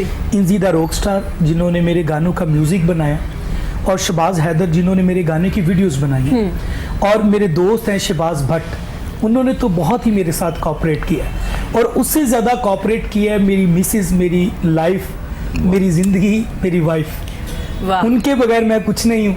उन्होंने यहाँ तक इस मकाम पर अगर आज मैं हूँ, तो मैं ऑडियंस को ये ज़रूर बताना चाहता हूँ कि उसके पीछे जो मेरी वाइफ का हाथ है और मेरी फैमिली का हाथ है। जबरदस्त। अगर वो ना होती तो आज मैं इस मकाम पे ना होता। तो ये है। अच्छा, मुझे बताइएगा कि आप अब गाने लिखते हैं अपने? हाँ, मैं खुद ही गाने लिखता हूँ। आपने जो गाने आपने सब खुद लिखे हैं? दोस्त मैंने लिखे हैं, शहबाज भट्ट ने, और मैंने लिखे हैं। जबरदस्त। ये भी एक आमद का सिलसिला है, लिखना भी हर कोई नहीं लिख सकता। अगर बैठे बैठे कोई चीज़ आ गई है तो वो आ गई है, नहीं आई तो 10 दिन तक एक लाइन भी नहीं आई। तो कितनी देर तक कंप्लीट होता है आपका एक गाना? हो जाता है मैक्सिमम 10 से 15 दिन तक। अभी कुछ दिन पहले मेरा न्यू सॉन्ग आ रहा है, उसकी मैंने चंद लाइनें लिखी थी, लेकिन वो आमद ऐसी हुई कि भी 2 दिन में वो गाना मुकम्मल हो गया। मैं ज़रूर, डॉक्टर साहब भी बैठे हैं, सारी ऑडियंस बैठी हैं, मैं 2 लाइनें सुनाना चाहूँगा। पता नहीं सी जिंदगी दा कदों मुक जानी है, पता नहीं सी जिंदगी दा कदों मुक जानी है, सावां दी डोर केड़े वेले टुट जानी है, पता नहीं सी जिंदगी दा कदों मुक जानी है, सावां दी डोर केड़े वेले टुट जानी है, पता नहीं सी जिंदगी दा कदों मुक जानी है। Very nice. जबरदस्त जबरदस्त। फातिमा, कैसे लगा उनका गाना? गाने सुनती है, फिल्म्स देखती है? बहुत कम। क्यों? आप आईटी डिपार्टमेंट से एक आपका है वो, इसलिए क्योंकि कहा जाता है ना आईटी डिपार्टमेंट बड़ा बोर सा एक सब्जेक्ट है, बड़ी बोर सी एक फील्ड है कि नहीं? ऐसा नहीं, ये बोर नहीं है। नहीं, बोर नहीं है। बेसिकली आपका ज़्यादा माइंड साइंस की तरह ज़्यादा सोच रहे होते हैं आपने, क्योंकि अगर आप डेवलपमेंट कर रहे हैं या कुछ भी कर रहे हैं तो आपका ज़्यादा थिंकिंग ज़्यादा है। आपने कोडिंग करनी है, कुछ भी करनी है, तो आपकी ज़्यादा थिंकिंग इन्वॉल्व हो रही होती, तो आपने ज़्यादा अपने आप को फोकस करके काम करना होता है, इसलिए ज़रा बोरिंग लग रहा होता है। लेकिन इंडिविजुअली देखा जाए तो ऐसा नहीं होता। ऐसा नहीं है। अच्छा फातिमा, मुझे बताएगा, ख़वातीन के लिए ग्राफिक डिज़ाइनिंग अगर कोई करना चाहते हैं और अगर डिग्री कंप्लीट नहीं कर सके, किसी भी वजह से कोर्स कर ले, ये उनके लिए कितनी फ़ायदेमंद है ये फील्ड? ये ख़वातीन के लिए स्पेशली बहुत फ़ायदेमंद है, क्योंकि अभी भी हमारे यहाँ ये कल्चर है कि फुल टाइम जॉब को कहीं मिडिल क्लास में या लोअर मिडिल क्लास में अच्छा नहीं समझा जाता। बिल्कुल ऐसे ही है। तो हमारी फील्ड इस तरह की है कि हम फ्रीलांसिंग कर सकते हैं। जैसे आप घर पर बैठ कर, आपके पास सिर्फ एक लैपटॉप है या आपके पास यूएसबी इंटरनेट यूएसबी है, आप उससे आप काम कर सकते हैं और इससे आप बहुत अच्छा अर्न कर सकते हैं। लाइक अगर आप सिर्फ एक लोगो डिज़ाइन करें तो $100 एंड ऑल दैट, तो आप घर पर बैठे हुए ही आप बहुत अच्छा काम कर सकते हैं। और ये फील्ड जो है ये बेसिकली इसको बहुत ज़्यादा लड़कियों से रिलेट किया जाता है कि जब मेरा एडमिशन हुआ था तो आई वाज लाइक अमेज्ड कि हमारी क्लास में सिर्फ 2 से 3 लड़के थे, अच्छा, और बाकी सब लड़कियां थी। लेकिन जैसे ही हम लोग फाइनल ईयर के पास पहुंचे, सबकी शादियां हो गई, 2-3 रह गई और वही 2-3 लड़के बस। और आज मेरे अलावा शायद 2 सिर्फ काम कर रही हैं, बाकी सब हाउस वाइफ्स हैं, वो काम नहीं कर रही हैं, क्योंकि हमारे यहाँ अभी भी बहुत अच्छा नहीं समझा जाता कि आप बच्चों को छोड़कर या आप घर पर तवज्जो ना दें। इसमें फायदा तो है, जैसे आप बता रही हैं कि आप घर पे भी टाइम निकाल के कर सकती हैं। बिल्कुल ऐसे ही है। और आप ये बेसिकली हम सिर्फ आपके पास इंटरनेट और आपके पास लैपटॉप हो तो यू कैन डू, आप कहीं भी बैठे हुए ये काम कर सकते हैं। इवन हम लोग अगर कभी नॉर्थर्न या टूर्स वगैरह पे जाते हैं तो हम अपना लैपटॉप और चीज़ें साथ ले जाते हैं, तो इट्स लाइक आप वेकेशन पे भी कर सकते हैं। तो ये ख़वातीन के लिए तो बहुत अच्छी फील्ड है। और अभी इतनी अवेयरनेस नहीं है लोगों में इस फील्ड के मतलब, क्योंकि कैरियर काउंसलिंग नहीं की जाती है अभी तक। लोगों की माइंड में ये भी है कि अगर आपकी ड्राइंग अच्छी है तो ही आप ग्राफिक डिजाइनिंग में आ सकती है, ऐसे है ना? बिल्कुल ऐसे ही है। जैसे हम लोग जब हमने डिग्री का स्टार्ट लिया था तो ड्राइंग की क्लासेस होती थी और उसमें लड़कियां थोड़ी आगे होती हैं, क्योंकि वो पहले फाइन आर्ट्स से लाहौर कॉलेज और कनेट वगैरह से होती हैं। लेकिन जैसे ही आप उसको डिजिटल पे शिफ्ट करते हैं, फोटोशॉप और हम सॉफ्टवेयर की तरफ जाते हैं, तो उसमें वो वीक होती हैं, तो फिर वो पीछे रह जाती हैं। और फिर जो लोग मार्केट में काम कर रहे होते हैं, जो कॉम्पिटेंट होते हैं ज़्यादा, फिर वो उसको हम लोग मिक्स एंड मैच करके, आप किसी में कोई कंपोजिशन में हेल्प कर देता है, कोई ग्रुप असाइनमेंट्स होती हैं, इस तरह का काम होता है। तो आई गेस ये लड़कियों के लिए बहुत अच्छी फील्ड है और इसमें ज़रूर कुछ करना चाहिए। जबरदस्त। सर से बात करेंगे। सर, खौफ डर कितनी तरह के होते हैं? अच्छा जी, आप कुछ कहना चाह रहे थे? जी जी प्लीज। बात पे कहूँगा, ये बड़ी खूबसूरत बात की है कि ख़वातीन जो हैं खासकर वो घर पे बैठ कर भी काम कर सकती हैं। हाँ जी। लेकिन इसके अंदर बड़ी स्टडी हुई है, रिसर्च हुई है, उसमें ये बात की गई है कि इंसान जो हैं वो 3 तरह से होते हैं: आई माइंडेड, एयर माइंडेड और मोटर माइंडेड। यानी उसमें कहा गया कि विजुअल होते हैं और किनेस्थेटिक होते हैं। अब जो ख़वातीन होती है ये बहुत हसास होती हैं और बहुत इमोशनल होती हैं। इनके लिए जो सबसे बेहतरीन है ना, मेरे ख्याल के मुताबिक, वो कंप्यूटर बहुत अच्छा है, बहुत ज़बरदस्त है, और ख़ासकर घर पे बैठ करके ये काम किया जा सकता है। और ख़वातीन को मेरे पास बहुत से लोग आते हैं अपने बच्चों को ला के, बेटियों को, बेटों को ला के, कि जी आप इनको बताएं कि जी इनको फ्यूचर में क्या करना है, इनको जी उनकी काउंसलिंग करें, ज़रा उनका कैरियर काउंसलिंग करें। तो मैं इनको सबसे पहले ये देखता हूँ, जज करता हूँ, क्योंकि हमारे यहाँ एक प्रॉब्लम बहुत बड़ी आई है कि हम 60 बच्चों को, 120 बच्चों को, 40 बच्चों को एक ही क्लास में एक ही वक्त में पढ़ा रहे होते हैं। मैं कभी ऐसा ना करूँ, मैं उनकी तकसीम करूं कि इसमें आई माइंडेड कैसे हैं। तो जैसे आप हैं, आप आई माइंडेड हैं, आप आई टू आई कांटेक्ट करती हैं मेरे साथ, लेकिन आप नहीं बंदा करेगा कभी भी। जो ख़वातीन होती हैं वो आंखों छुपा के अपने आप को इन्फीरियर समझती हैं। तो दूसरी बात ये है कि जो भी फील्ड में आना चाहता है, खासकर मैं उन बच्चों को कहता हूं कि अगर आपने फ़र्ज़ करें एक एंकर पर्सन बनना है तो आपके लिए ज़रूरी है कि आप आई माइंडेड हों। अगर फ़र्ज़ करें कि आपने कोई ऐसा कोई प्रोफेसर लगना है तो आपके पास एयर माइंडेड होना चाहिए। और अगर आपने अपने कोई भी ऐसा काम करना है जिसके अंदर आपने ऐसा काम करना है जिसका ताल्लुक जो है वो सोच के साथ है, विचार के साथ है, डीप आप उसके अंदर थॉट लेना चाहते हैं, तो आपको वो मोटर माइंडेड होना पड़ेगा। अच्छा। जितने भी आपके अंदर इस वक्त जितने भी प्रोफेशंस आपके अंदर है, हमारे यहाँ 250 प्रोफेशंस हैं, अमेरिका में 17,500 प्रोफेशन है। बहुत बड़ा फ़र्क है हमारे यहाँ और उनके यहाँ। क्यों? कि वो सबसे पहले जब बच्चा पैदा होता है तो उसके ऊपर वो स्टडी शुरू कर देते हैं कि इसको बनाना क्या है। अगर फ़र्ज़ करें कोई एक अच्छा कॉबलर बन सकता है तो कभी नहीं चाहेंगे कि वो एक अच्छा एंकर बनाए उसको, कभी नहीं चाहेंगे। जो उसमें जो सलाहियत होगी उसी को आगे लेके, और यही करना चाहिए हमें। हम क्या करते हैं, हम बच्चे के ऊपर डिप्रेस करते हैं उसको, उसके ऊपर प्रेशर डालते हैं, तुम ये बनो। मैं एक छोटी सी मिसाल देता हूँ। मुझे CSP अफसरों से जाकर मुलाकात करनी पड़ती है। मैं जाता हूँ तो एक उकताया हुआ बंदा बैठा है अपने कमरे में, बाहर पियोन बैठे हुए हैं, वो अंदर नहीं जाने देता किसी को। जब अंदर जाते हैं तो पता लगता है कि वो तो टेबल के ऊपर पाँव रख के सोया हुआ है। तो क्यों उसकी वजह ये है कि उकताया हुआ है। उसके बाप ने कहा तुम CSS करो जो मर्जी हो जाए। हो सकता है वो एक अच्छा म्यूजिशियन बनना चाहता हो सकता है कि वो राणा साहब की तरह एक बहुत अच्छा जो है वो सिंगर बनना चाहता हो। मेरे ख्याल के मुताबिक उसको हमें वो बनने की इजाज़त। मेरे 3 बच्चे हैं। बेटा जो है माशाल्लाह अब वो PhD के लिए जा रहा है, वो कानून की PhD कर रहा है। मुझे पता था कि लॉजिकल है, इसको मुझे ये बनाना है। मैंने उसको कोई प्रेशर नहीं। बेटी ने कहा मैंने डॉक्टर बनना है, मैंने कहा तुम डॉक्टर बनो। अब छोटा बेटा जो है उसने कहा मैंने आर्किटेक्ट बनना है। मैंने कोई प्रेशर नहीं डाला। क्यों? एक वक्त के बाद वो होंगे, मैं नहीं होऊंगा। तो उसको अपनी जिंदगी गुजारनी। दुनिया में जहां पे भी एक्सेल किया गया है वहां पे जहां प्रोफेशन और पैशन एक था। अगर आप बहुत अच्छे सिंगर हैं तो you have to go there for all means by the grace of almighty. बनिस्बत इसके कि मैं कहूं कि नहीं इसको प्रेशर डाल के आप डॉक्टर बना दे सबको।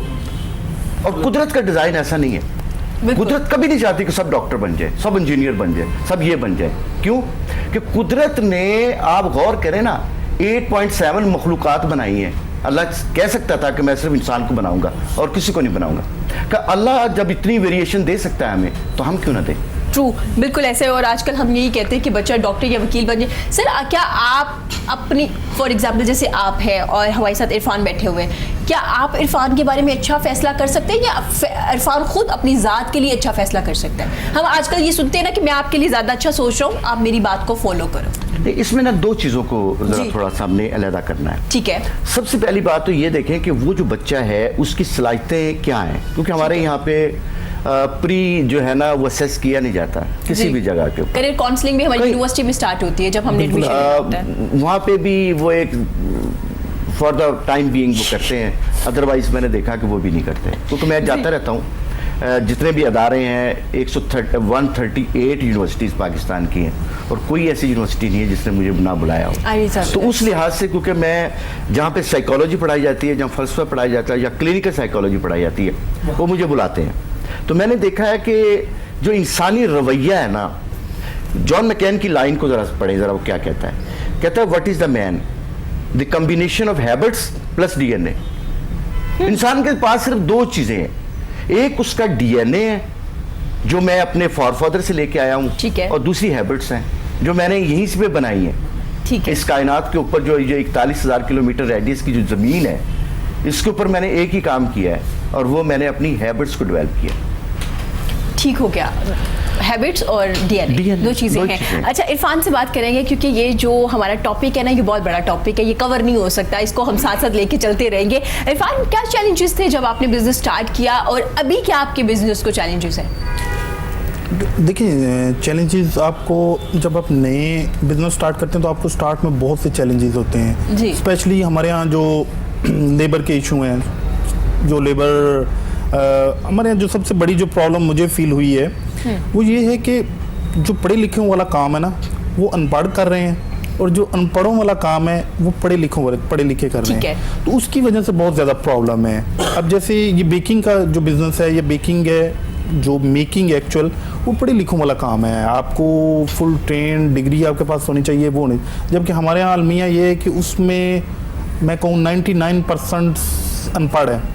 लेकिन अगर आपके पास स्किल्स हैं, डिग्री है, स्किल्स नहीं है, तो आप कैसे काम करेंगे? लेकिन अगर आपके पास स्किल्स है तो डिग्री नहीं, तो काम चल नहीं जाएगा थोड़ा बहुत आपका? नहीं, आपको उसके बावजूद एजुकेशन चाहिए। अब जैसे ये है कि वो तो जरूरी है ना, अगर फॉर एग्जांपल ऐसी है कि जैसे यानी अब जो अनपढ़ बेकर्स होता है, आप उसको लिख के दे दें कि इसके ऊपर हैप्पी एनिवर्सरी लिखना है। तो लास्ट मंथ में एक पोस्ट देख रहा था, ऑनलाइन थी, फेसबुक पे किसी थी, तो उसने अपने ड्राइवर को भेजा कि इसके ऊपर हैप्पी एनिवर्सरी लिखना है। तो उसने जाके बोला, केक लिया और उसके ऊपर यही लिखा हुआ था हैप्पी एनिवर्सरी लिखना है। ठीक है, वो जैसे उसने बोला तो उसने वो कंप्लीट लिख दिया, हैप्पी एनिवर्सरी लिखना है, पूरा लिखा हुआ था।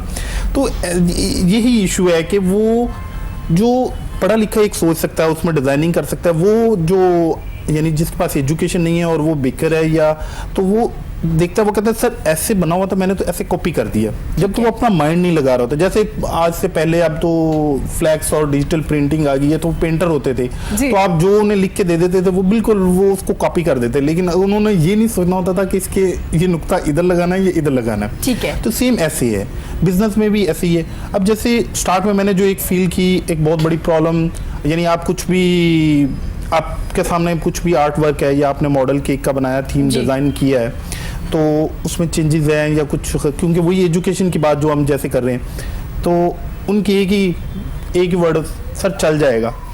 हमारे यहाँ बहुत बड़ी प्रॉब्लम है, हम हर लाइफ में हर चीज़ में कह देते हैं चल जाएगा या जुगाड़ लगा लेंगे, जुगाड़ लगा जाएंगे। अब फर्स्ट स्टार्ट में 2-3 मंथ में देखता रहा, वो जो भी बोले सर चल जाएगा। अब जब मैं देखता था ना, मैं सुन के ना तो मैं तंग आ गया कि ये चल जाएगा, क्या चल जाएगा। तो एक दिन मेरे माइंड में आया, उन्होंने बोला कि कुछ इस तरह का था, उन्होंने बोला सर कि चल जाएगा। तो मैंने कहा यार ये नहीं चलेगा। तो फिर मैंने बाहर जब मैं ऑफिस में बैठा तो फिर मैंने सोचना शुरू किया यार इस प्रॉब्लम को कैसे हैंडल करूं। मैंने एक प्रिंट आउट लिया, उसके ऊपर लिखा हुआ है नहीं चलेगा। वो हमारे प्रोडक्शन में, ऑफिस में, डिफरेंट जगहों पे पेस्ट है। तो वो जब भी अब एक दूसरे को कहते हैं कि यार, वो दूसरे उसको कहता है कि चल जाएगा, तो वो दूसरा उसको कहता है कि वो देख लिखा हुआ है नहीं चलेगा। Very nice. तो ये काम करना पड़ेगा हाँ, ये आपको। मेरी सेल्फ जबरदस्त, very जनरेटेड nice. थी कि वो मैंने उसको हैंडल करने के लिए कि नहीं चलेगा। अब वो यानी अब ऑफिस हमारे यहाँ चल जाएगा वाला सीन नहीं है कि कुछ भी आप बना ले चल जाएगा। लेकिन फिर सेम इसी चल जाएगा ये माइंडसेट को मैंने रीड करना शुरू किया, तो ये हमारी आम लाइफ में भी है। मैंने अपने आप पे इसको अप्लाई करना शुरू कर दिया। गाड़ी की कुछ ऐसा इशू आ रहा है तो मैं भी माइंड में सोचता चल जाएगा, 2-3 दिन और निकल जाएंगे, बिजी हूँ, चल जाएगा। बाद में वो बड़ा इशू आ जाता है। इवन हमारे यहाँ मैं कहूँ कि अलमिया है, बच्चों की शादियाँ इसलिए कर दी जाती हैं कि चल जाएगी, यानी नापसंद से वो कह देते हैं कि चलो मतलब चल जाएगी, हाँ मतलब इसके साथ एडजस्टमेंट होगी चल जाएगी। ऐसा नहीं है, वो नहीं चलता। इवन अगर आपकी सोशली भी देखें तो वो शादियां या वो डिसीजन वो नहीं चलते, वक्त के साथ साथ वो एक माइंड में रह जाती है आपके पास कि वो चल जाएगी वाली बात। वो पेरेंट्स तो कह देते हैं कि चल जाएगा, तो वो चल गई है। लेकिन ये कि पेरेंट्स डेफिनेटली जिंदगी मौत का किसी को नहीं पता होता, किसने पहले चले जाना है, किसने बाद जाना है। लेकिन ये कि वो आपके डिसीजन लाइफ में आपके बहुत इम्पैक्ट डालते हैं। आपकी वो जो चल जाए वाली थ्योरी है वो बाद में एक पूरी लाइफ आपके पर्सनैलिटी पे रह जाती है। डेफिनेटली वो आपके बच्चों पे भी वही होती है। और जो बच्चों की ग्रूमिंग आप कर रहे होते हैं, आप उसमें भी यही सोच रहे होते हैं कि यार अगर मैंने वो ये ना किया होता, मेरे साथ वो सीन ना हुआ होता, तो मैं आज इस तरह ये ना कर रहा हूँ। सेम इसी तरह बिजनेस में भी है कि आप अपनी लाइफ से चल जाएगा निकाल दें कि चल जाएगा, तो फिर बहुत सी प्रॉब्लम आपकी रिजॉल्व हल हो जाएगी। फातिमा, चल जाएगा वाला सीन जो है क्या आपकी फील्ड में है? क्या कोई ऐसा ग्राफिक आप बना के कह देते कि चलो कोई बात नहीं चल जाएगा, या ऐसा नहीं है, परफेक्ट काम करना पड़ेगा आपको ग्राफिक डिजाइनिंग? बिल्कुल ऐसा ही है कि ये जो है ये हमारे कल्चर का हिस्सा बन गया हुआ है। तो ये जो चल जाएगा ये हर फील्ड में ही है। और बिल्कुल ऐसे ही है कि जैसे 11th आवर पर हमारे पास काम आता है और वो बस उसके लिए हमारे पास उसको हमें निकालना है, तो फिर यही होता है कि चल जाएगा। और ये बिल्कुल ऐसे ही है कि हमारे पास बहुत सारी कटआउट्स, बहुत सारी चीजें पड़ी होती हैं जिसको हम टाइम पर चल जाएगा। अच्छा फातिमा, जब आप कोई भी काम स्टार्ट करते हैं, कोई भी जॉब हो, करियर हो, कुछ भी हो, तो कुछ मुश्किलात आती हैं। कुछ लोग होते हैं जो आपका साथ देते, वो याद रह जाते हैं, और कुछ वो लोग होते हैं जो उस वक्त आपका साथ नहीं देते, वो लोग भी याद रह जाते हैं। तो कभी कोई आपको अल्लाह न करे आगे कोई प्रॉब्लम आई, स्टार्ट में कोई प्रॉब्लम फेस की ऑफिस से रिलेटेड या इस फील्ड से रिलेटेड आपने? शुरू में ये था कि जब आप इस फील्ड में मैं शुरू में आई थी तो like I was in 4th year में, अभी BFA के 4th ईयर में थी। तो वहाँ पर थोड़ा सा आपको लाइक मैंने फर्स्ट टाइम फील किया कि इस फील्ड में लड़कियों की बहुत कमी है। Like I was alone. मैं शुरू में मुझे लगा कि मैं सिर्फ अकेली हूँ, बाकी सब मेल स्टाफ है। लेकिन by the time being like जैसे ही टाइम गुजरा, आई रियलाइज्ड कि ये फील्ड जो है इसमें आपका जेंडर मैटर नहीं करता। बिल्कुल। अभी और तब से लेकर अब तक लाइक इन 10 ईयर्स में अभी तक मेरा ये रिकॉर्ड रहा है कि मैं जहाँ गई हूँ मैं अकेली रही हूँ। अरे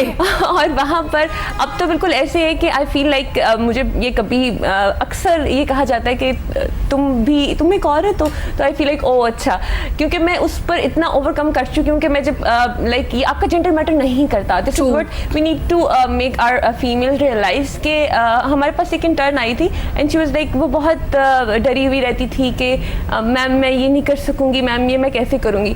तो मैं उसे समझाती थी कि क्योंकि मेरी ट्रेनिंग इस तरह से हुई थी, मेरे एक सीनियर थे, उन्होंने मुझे सिखाया सिखाया था कि भूल जाओ कि तुम एक लड़की हो, तुम सिर्फ ग्राफिक डिजाइनर हो और तुम जो करना चाहती हो तुम वो करो।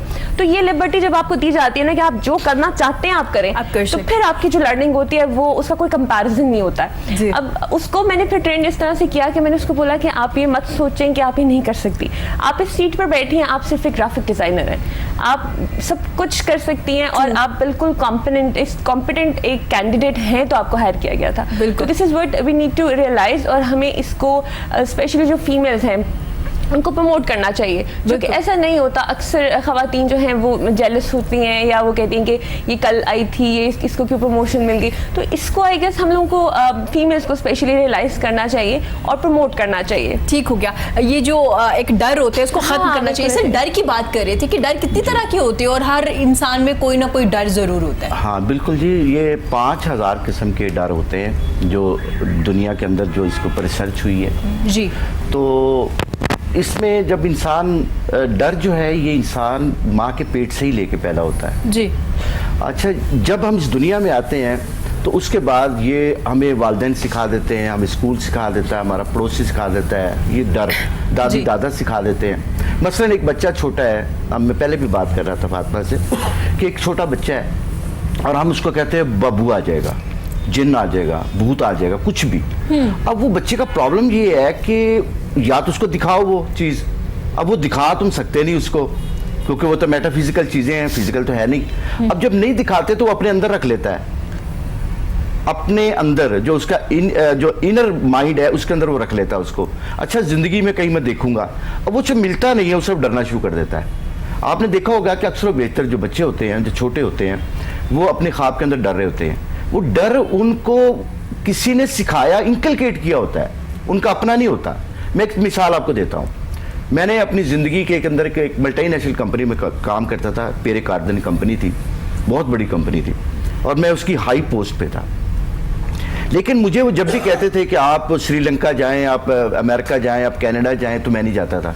यहाँ तक कि मुझे इस्लामाबाद के लिए भी यहाँ से डेवो लेनी पड़ती थी। क्यों सर? क्यों? हाँ, उसकी वजह थी कि मैं जहाज से डरता था, मेरे अंदर फियर ऑफ हाइट था, क्लस्ट्रोफोबिया था, एरोफोबिया था मेरे अंदर। अच्छा, मैं सोचता था कि ये ज़मीन के साथ क्योंकि उसके टायर नहीं लगे हुए, ये हवा में होगा तो इस तरह मेरी मौत वाक़या हो जाएगी। मुझे जैसे ही जहाज़ का तस्वुर ज़हन में लाता था तो मेरे अंदर जो है ना पसीना आना शुरू हो जाता था, मुझे खौफ आता था मेरे अंदर। मैंने इसको बैक कैलकुलेट किया कि ये आया कहाँ से है, ये खौफ कहाँ से आया है मेरे पास। अच्छा। तो क्योंकि मैंने जब इसको पढ़ा माइंड साइंसेस को, तो फिर मैंने इसके ऊपर अपनी ज़ात पे स्टडी किया सारा इसको पहले। तो मैंने देखा कि मैं छोटा था 5-6 साल का, तो अपने भाइयों के साथ एक दरख्त के ऊपर चढ़ गया। एक हमारे वहाँ पे बहुत बड़ा दरख्त था, उसके ऊपर चढ़ गया। जैसे मगरिब की अजान हुई तो अम्मी ने हमें आवाज़ दी और सारे भाई चले गए। अब मुझे उससे उतरना मुश्किल था। मैंने 3 घंटे वहाँ पे पियोन को बुलाया, गेट कीपर को बुलाया, सबको बुलाया, नहीं आए वो कोई भी। तो मुझे वो 2.5 घंटे ऊपर से नीचे उतरने में लगे। अब वो जो खौफ मेरे अंदर बैठ गया है, वो कौन सा खौफ था? Fear of height, fear of. अब जो एरोफोबिया जो होता है लोगों के अंदर, वो उन लोगों को होता है जिसके अंदर कोई भी हाइट का फोबिया मौजूद हो। ठीक है। अच्छा, अगर तो ये फियर तक रहे तो कुछ भी नहीं होता। मसलन मैं आग पे अपनी जिंदगी में 60 टाइम्स आग के ऊपर चला हुआ हूँ कि अगर पिच आपकी बना दी जाती है 16 फुट की आग और उसके ऊपर कोयले रख दिए जाते हैं, मैं नंगे पाँव कोयलों के ऊपर चलता हूँ, क्योंकि मुझे पता है आपके नज़दीक ये है कि आग जलाती है, खौफ है, लेकिन मेरे नज़दीक नहीं है। मैंने अपनी ज़िंदगी में वेरियस टाइम स्नेक हैंडलिंग की हुई है, लेकिन मेरे लिए कोई मुश्किल नहीं है, क्योंकि आपके लिए मुश्किल है। आपके नज़दीक ये है कि सांप काटता है, मेरे नज़दीक सांप नहीं काटता। आपके नज़दीक ये है कि आग जलाती है, मेरे नज़दीक आग नहीं जलाती।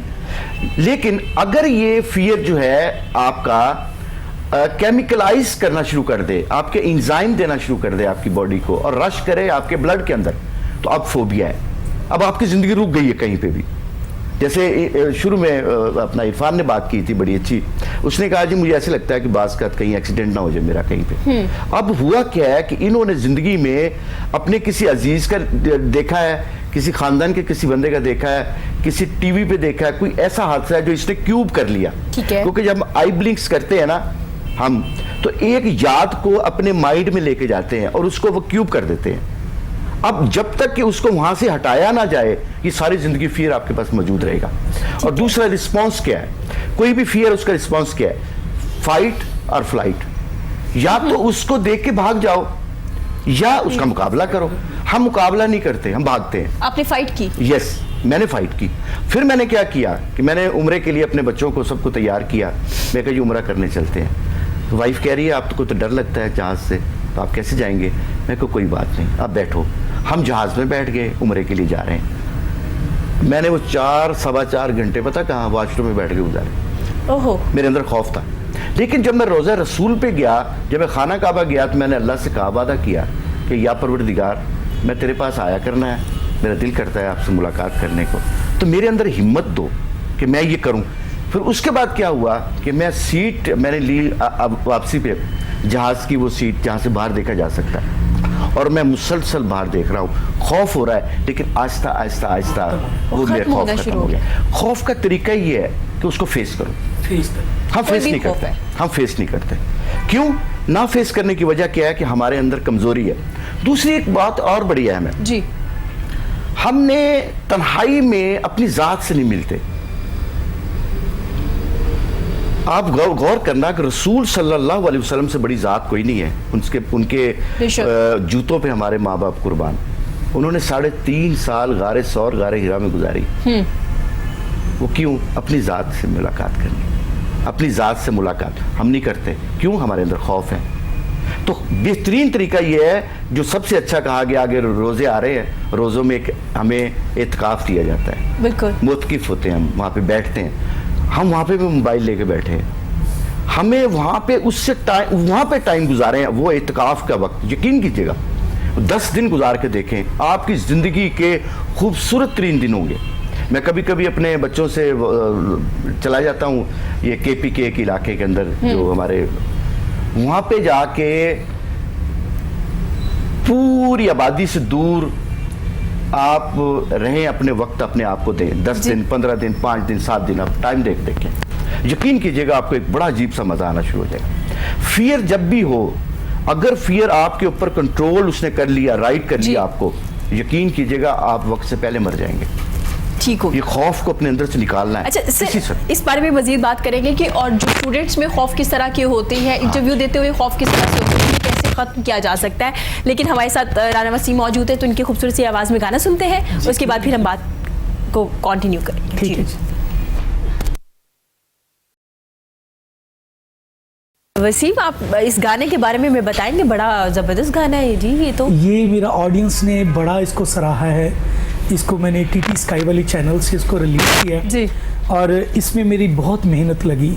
और इसका जो म्यूज़िक इंजीदा रॉक स्टार, उन्होंने इसका म्यूज़िक बनाया, बहुत ही खूबसूरत और सॉफ्ट म्यूज़िक। और मैंने इसके इतने इवेंट किए हैं। किसने लिखा ये गाना? ये लिखा SM जान है। अच्छा, मेरे दोस्त हैं, उन्होंने ये मुझे गाना लिख के दिया था।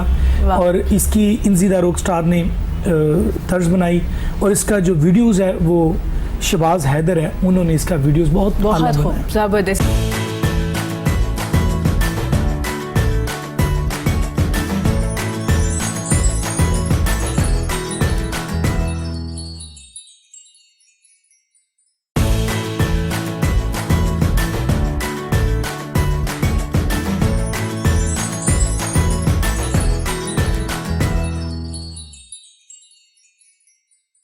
अच्छा वसीम, अगर मैं सोशल मीडिया की बात करूं, सोशल मीडिया के आ जाने से सिंगर को कितना ज़्यादा फ़ायदा हुआ, कितना अहम किरदार अदा करता है सोशल मीडिया इनको प्रमोट करने में? मैं कहता हूं कि भी 110% आज जो लोग प्रमोट हो रहे हैं तो वो ऑलरेडी फ्री प्रमोट हो रहे हैं। पहले दौर में जब हम सीखते थे, दिल करता था PTV में जाएं, कुछ गुनगुनाएं, तो यकीन करें लाइनों में लग के बारी भी नहीं आती थी।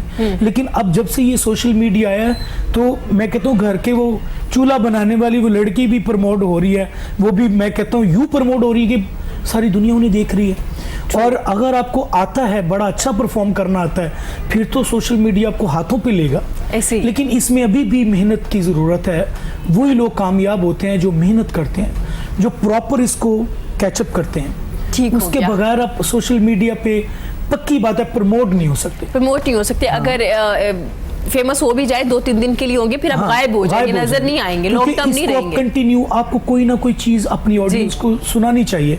एक मेरा सबसे पहला सॉन्ग था टांगे वाला जी, तो मैंने कल्चर को प्रमोट किया, पहला सॉन्ग वो मैं सुनाना चाहूंगा। जरूर। मेरे टांगे ते चढ़ मन ले मेरी गल, तेनू लौर कुमावा मजा आवेगा।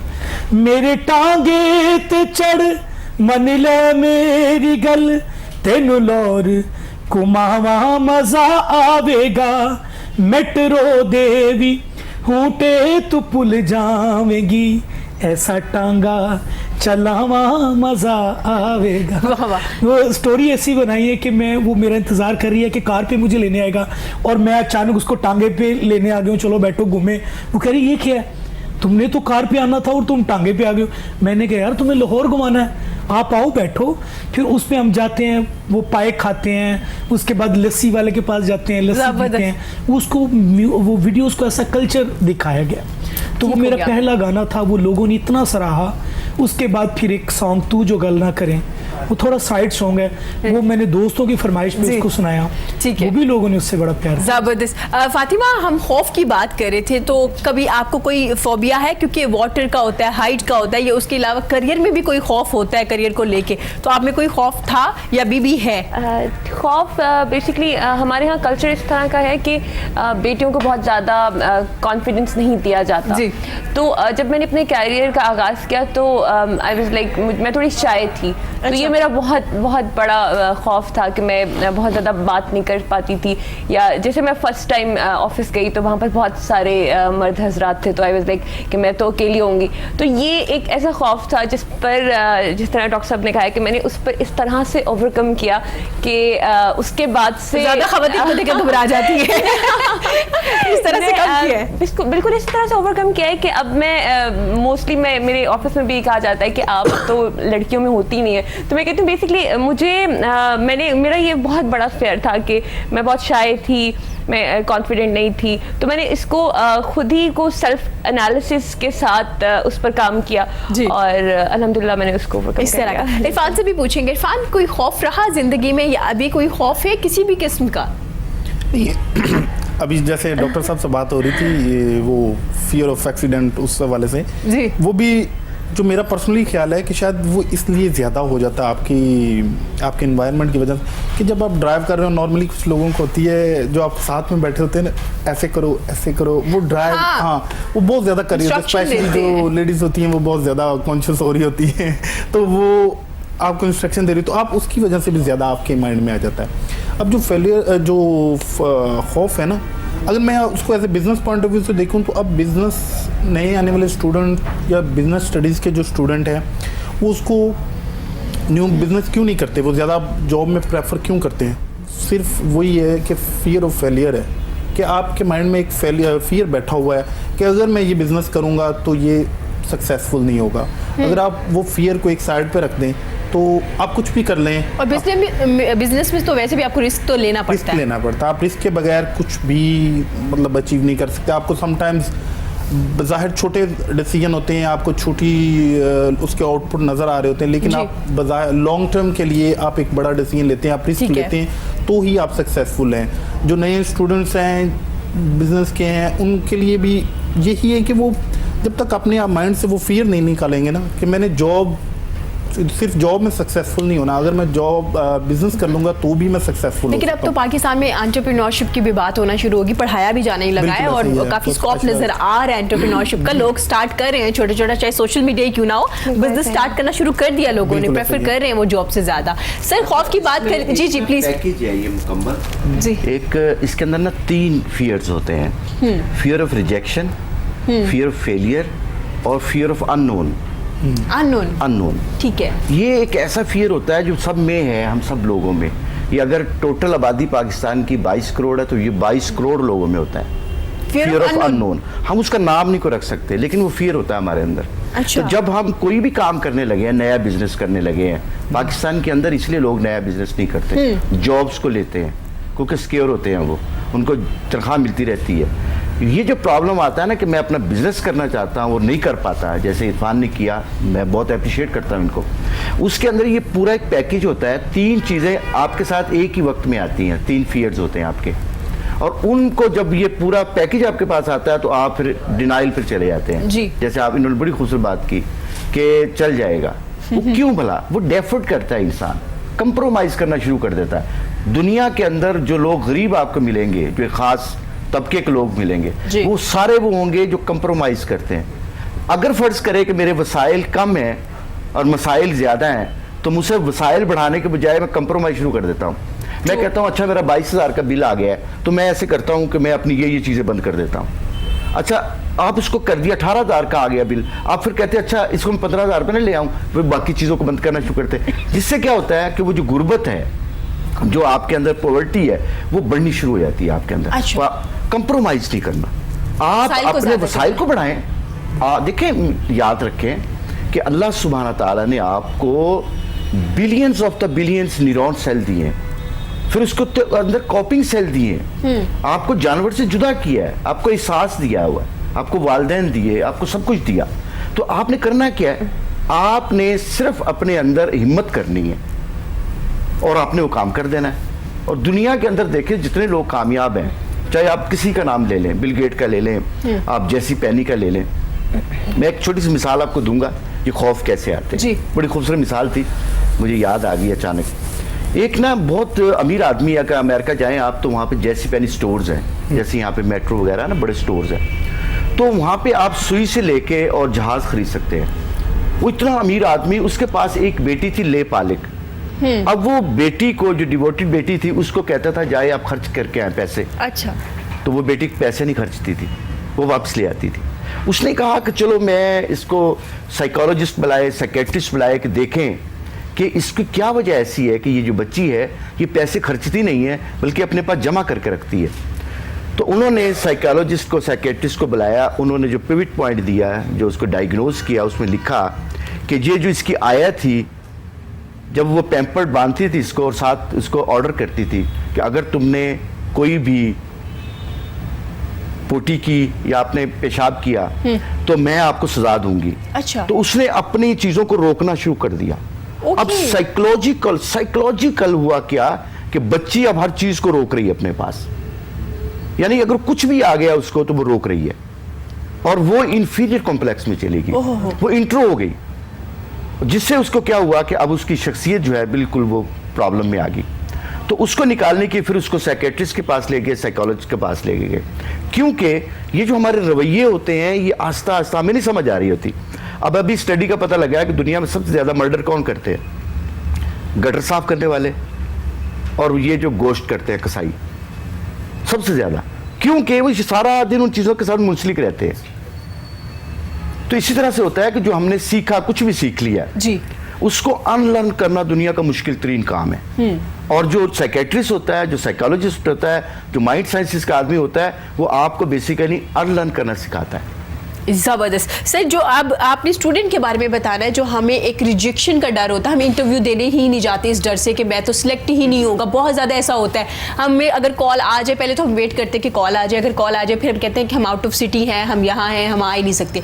इसको कैसे ओवरकम कर सकते हैं? हाँ, क्या हमें प्रैक्टिस करनी चाहिए इंटरव्यू की? नहीं, मैं इसकी आपको मैं एक मिसाल देता हूँ जी। सबसे पहले बात है कि वो जो शख्स है जिसने ये सीख लिया कहीं से भी, हमारा एक प्रॉब्लम बहुत बड़ा हुआ है, जैसे हम सब लोग बात कर रहे थे, वो ये कर रहे हैं कि हम लोगों से इंटरेक्शन नहीं करते नहीं, मिलते ही नहीं है लोगों से, मुलाकात नहीं करते। हम अपने, अगर आप अपना टाइम को निकालें, शेड्यूल निकालें, उसकी कैलकुलेशन करें तो पता लगेगा कि 23 घंटे आप जो हैं वो मोबाइल के साथ जुड़े हुए हैं। जी। अच्छा, मोबाइल की जो स्क्रीन है ये 6 इंच की, 5.5 इंच की है, मैं उसको तो देख रहा हूँ, लेकिन मेरे साथ इरफान बैठा हुआ है, मेरे साथ फातिमा बैठी, मैं इससे नहीं बात कर रहा। ट्रू। क्यों? उसकी वजह से क्या होता है कि मैं चीज़ों को डिनाइल पे भेजना शुरू करता, डेफर्ड करना शुरू कर देता हूँ। उससे प्रॉब्लम ये आता है कि जैसे ही मुझे कोई आई है कि आप आ जाए जॉब के लिए, अब मेरे अंदर इंफीरियर कॉम्प्लेक्स आना शुरू हो गया, मेरे अंदर एक अजीब सा खौफ पैदा शुरू हो गया, और जैसे मैं उस शख्स के पास जाता हूँ मुझे पता है रिजेक्ट कर दिया जाएगा मुझे, तो मैं जाने से सोच लेते हैं। हाँ, क्योंकि आप कुछ भी करना चाहते हैं ना, अब गौर करें जरा, थॉट क्या है? आप कुछ भी कर रहे हैं, थॉट आती है पहले, फिर उसकी फीलिंग आती है, फिर उसके बाद गुमान पैदा करता है इंसान, और फिर बिलीव है। अगर गुमान तक रहोगे तो आप कुछ नहीं कर सकोगे। अगर आपने बिलीव आपका कह रहा है कि नहीं मैंने इसको कर लेना है, no problem, I can do it, तो फिर दुनिया की कोई ताकत आपको रोक नहीं। ये मुंसलिक एक दूसरे के साथ। जी आपके साथ ये जो लॉ ऑफ अट्रैक्शन है, जी। कभी आप इसको पढ़ के देखें। लॉ ऑफ अट्रैक्शन के अंदर ये तीनों चीजें हैं, पहले थॉट है, फिर फील है, फिर गुमान है, एस्टिमेशन है, जी। जिसे हम परसेप्शन कहते हैं, हाँ जी। और उसके बाद बिलीव आपका है। Believe। अगर परसेप्शन तक रहेंगे तो आप जानवर हैं, अगर आप परसेप्शन से आगे बिलीव पे चले गए हैं तो आप इंसान हैं। ठीक हो गया। अब जी इरफान से बात करेंगे। इरफान, आप बिजनेस के बारे में बात कर रहे थे, मुझे बताइएगा जो लोग बिजनेस करना चाहते हैं उसके पहले आपको होमवर्क करना चाहिए कि मुझे सिर्फ ये सोच लेना चाहिए कि इरफान बड़े अच्छे केक बना रहे, काफ़ी ज़्यादा पैसे आ रहे तो मैं भी केक बनाना शुरू कर दूँ, या आपका एक मिजाज होता है काम का, आप उसी फील्ड में आए?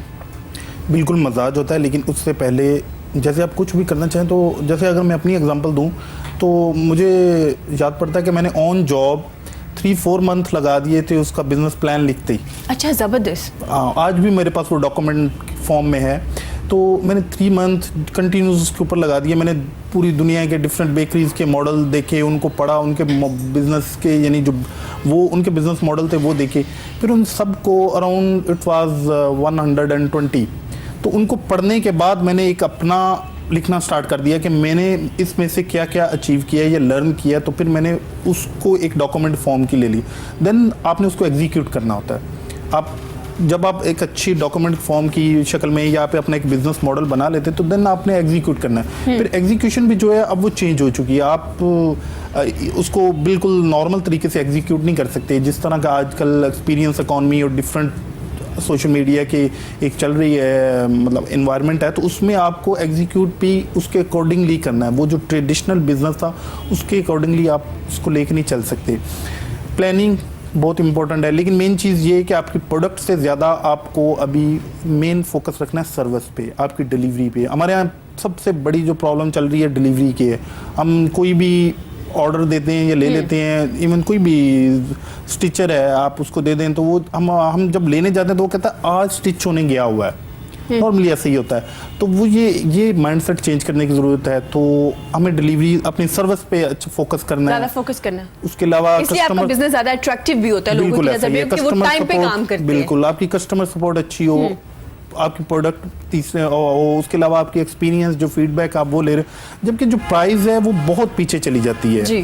हमारे यहाँ समझा जाता है कि नहीं मेरा बिजनेस इसलिए फ्लॉप हो रहा है क्योंकि मैंने प्राइस ज़्यादा रख ली है या मेरी प्राइस कम है, इस वजह से मेरा बिजनेस नहीं सक्सेसफुल हो रहा। जी। ऐसा नहीं है। ठीक है। आपको हाई से हाई पे करने के लिए भी लोग अवेलेबल हैं। आपको जस्ट उन तक रीच आउट करना है। आप रीच कर लेंगे, आपको नो इशू। ठीक है, सही हो गया। फातिमा, आप क्या मैसेज देना चाहेंगी प्रोग्राम के एंड पे? मैं मैसेज देना चाहूँगी कि बिलीव इन योरसेल्फ। आप खुद पर यकीन रखें कि आपका जो पैशन है वो आपको ज़रूर उस मुकाम तक लेके जाएगा जो आपने सोच रखा है। बिल्कुल, अपने आप पे यकीन रखिए। आप एक मैसेज देना चाहेंगे? मैसेज मैं यही देना चाहूँगा ऑडियंस को और सबको कि आप अपने अखलाक को सबसे बेहतर करें, अपने में अखलाकियत और अपनी ज़ुबान को बेहतरीन लहजे से लोगों को अवेयरनेस दें और अपनी फैमिली से प्यार करें। ये बहुत ज़रूरी है। ये बहुत प्रोग्राम ज़रूरी के एंड पे हम आपसे गाना भी सुनेंगे। सर, आप क्या मैसेज देना चाहेंगे? मेरा मैसेज तो यही होगा कि जिन लोगों को अल्लाह सुब्हाना ताला ने औलाद अता की हुई है, जी। बेटी हैं या बेटे हैं, बिल्कुल, उनके अंदर जो एबिलिटीज़ हैं उनको आप कैपेबिलिटीज़ में चेंज करने के लिए कोशिश करें और उनको कहें कि वो क्या करना चाहते हैं। जी। अगर कोई उनका पैशन है तो वो उसके साथ जाएं। ठीक हो गया। इरफान, आप क्या मैसेज देना चाहेंगे? आप 2 मैसेज दे दीजिए, एक बिजनेस के लिए और एक आईटी डिपार्टमेंट के लोगों के लिए जो आईटी में आना चाहते हैं या पढ़ना चाहते हैं आईटी को। मैं दोनों के लिए एक ही दूंगा कि कुछ भी अचीव करना, अगर आपका आईटी की फील्ड है या आपका बिजनेस है, कोई भी स्टडी है, कुछ भी अचीव करना मुश्किल नहीं है। मेन चीज़ ये है कि आपकी कमिटमेंट होनी चाहिए, आपका उसमें पैशन हो, आप अचीव करने के लिए विलिंग एटलीस्ट आप खुद डिसाइड कर ले। जब आप खुद डिसाइड कर लेते हैं तो आप कुछ भी अचीव कर सकते हैं। आपकी 100% से भी ज़्यादा अचीवमेंट उसके कमिटमेंट होनी चाहिए। आप बाकी लोगों की बातों को साइड पे रखें, जस्ट अपने गोल पे फोकस करेंगे तो आप ऑलवेज सक्सेसफुल होंगे। बिल्कुल ऐसा ही है। Thank you so much Irfan, welcome, आपने अपना हाफिज। कीमती वक्त दिया। सर आपका बहुत शुक्रिया, आज आपने बहुत ज़बरदस्त बातें हमारे साथ शेयर की है, हमें बताया, सोचने का तरीका बताया कि किस तरह से पॉजिटिव रहना। फातिमा आपका बहुत शुक्रिया। सर आपका बहुत शुक्रिया। प्रोग्राम के एंड पे हम आपका गाना भी सुनेंगे। इसी के साथ मुझे इजाज़त दीजिए। खुश रहिए, अपना और अपने प्यारों का बहुत ज़्यादा ख्याल रखिए। अल्लाह हाफिज़।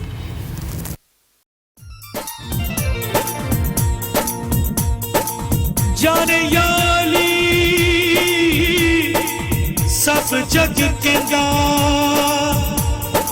इस गल दे विच कोई नहीं ओला, मदद मंगदे सब आके तू है सारे जमाने दा अली मौला। अली दे मलंगा चुप नहीं रहीदा, हर वेले अली मौला अली कईदा। अली दे मलंगा चुप नहीं रहीदा, हर वेले अली मौला अली कईदा। नारा तुम्हारे अली दा, बलिया दे पेशवा बली दा, बलिया दे पेशवा बली दा। अली दे मलंगा चुप नहीं रहीदा, हर वेले अली मौला अली कईदा। अली दे मलंगा चुप नहीं रहीदा, हर वेले अली मौला अली कईदा।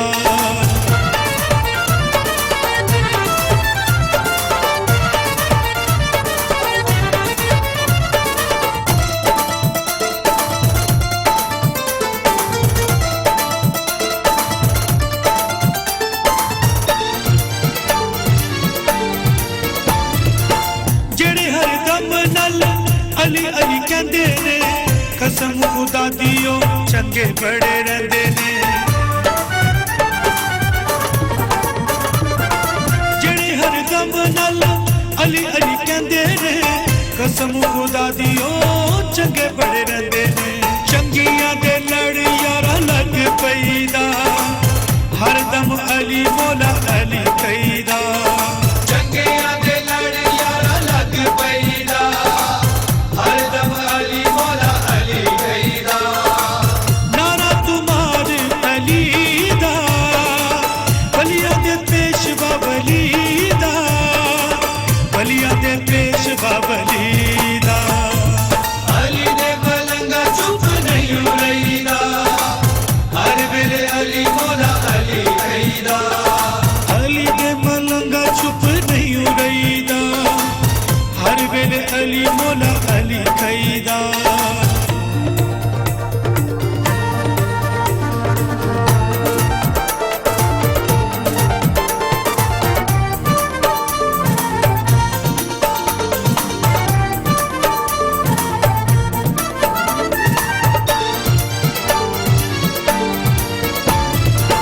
बरदाए झोलिया शाहादा शाह, हाजत रवा मौला मुश्किल कुशा।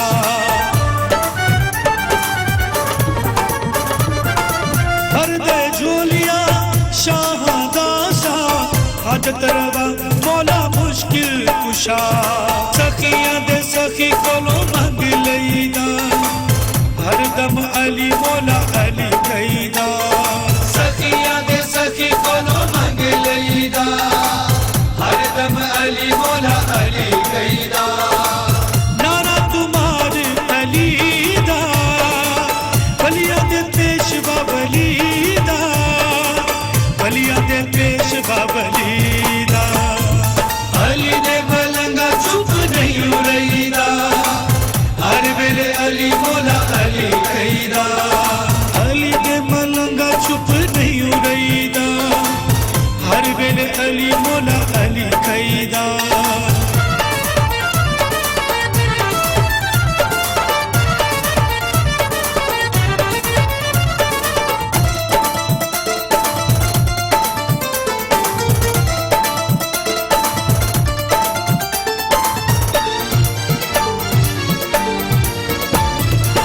मौला बाजो तेनू दे सहारा नहीं लभना, कदी तू किनारे उत्ते नहीं लगना।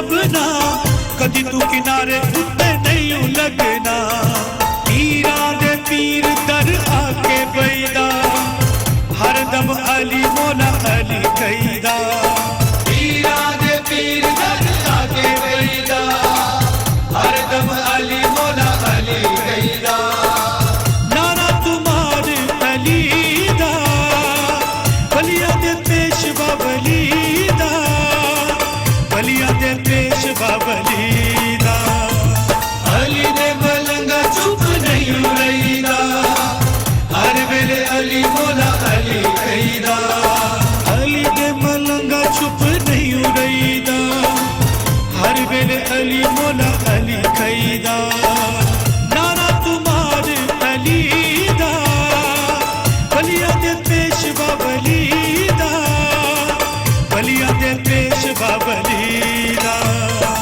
अली दे मलंगा चुप नहीं रहीदा हर वेले अली मौला अली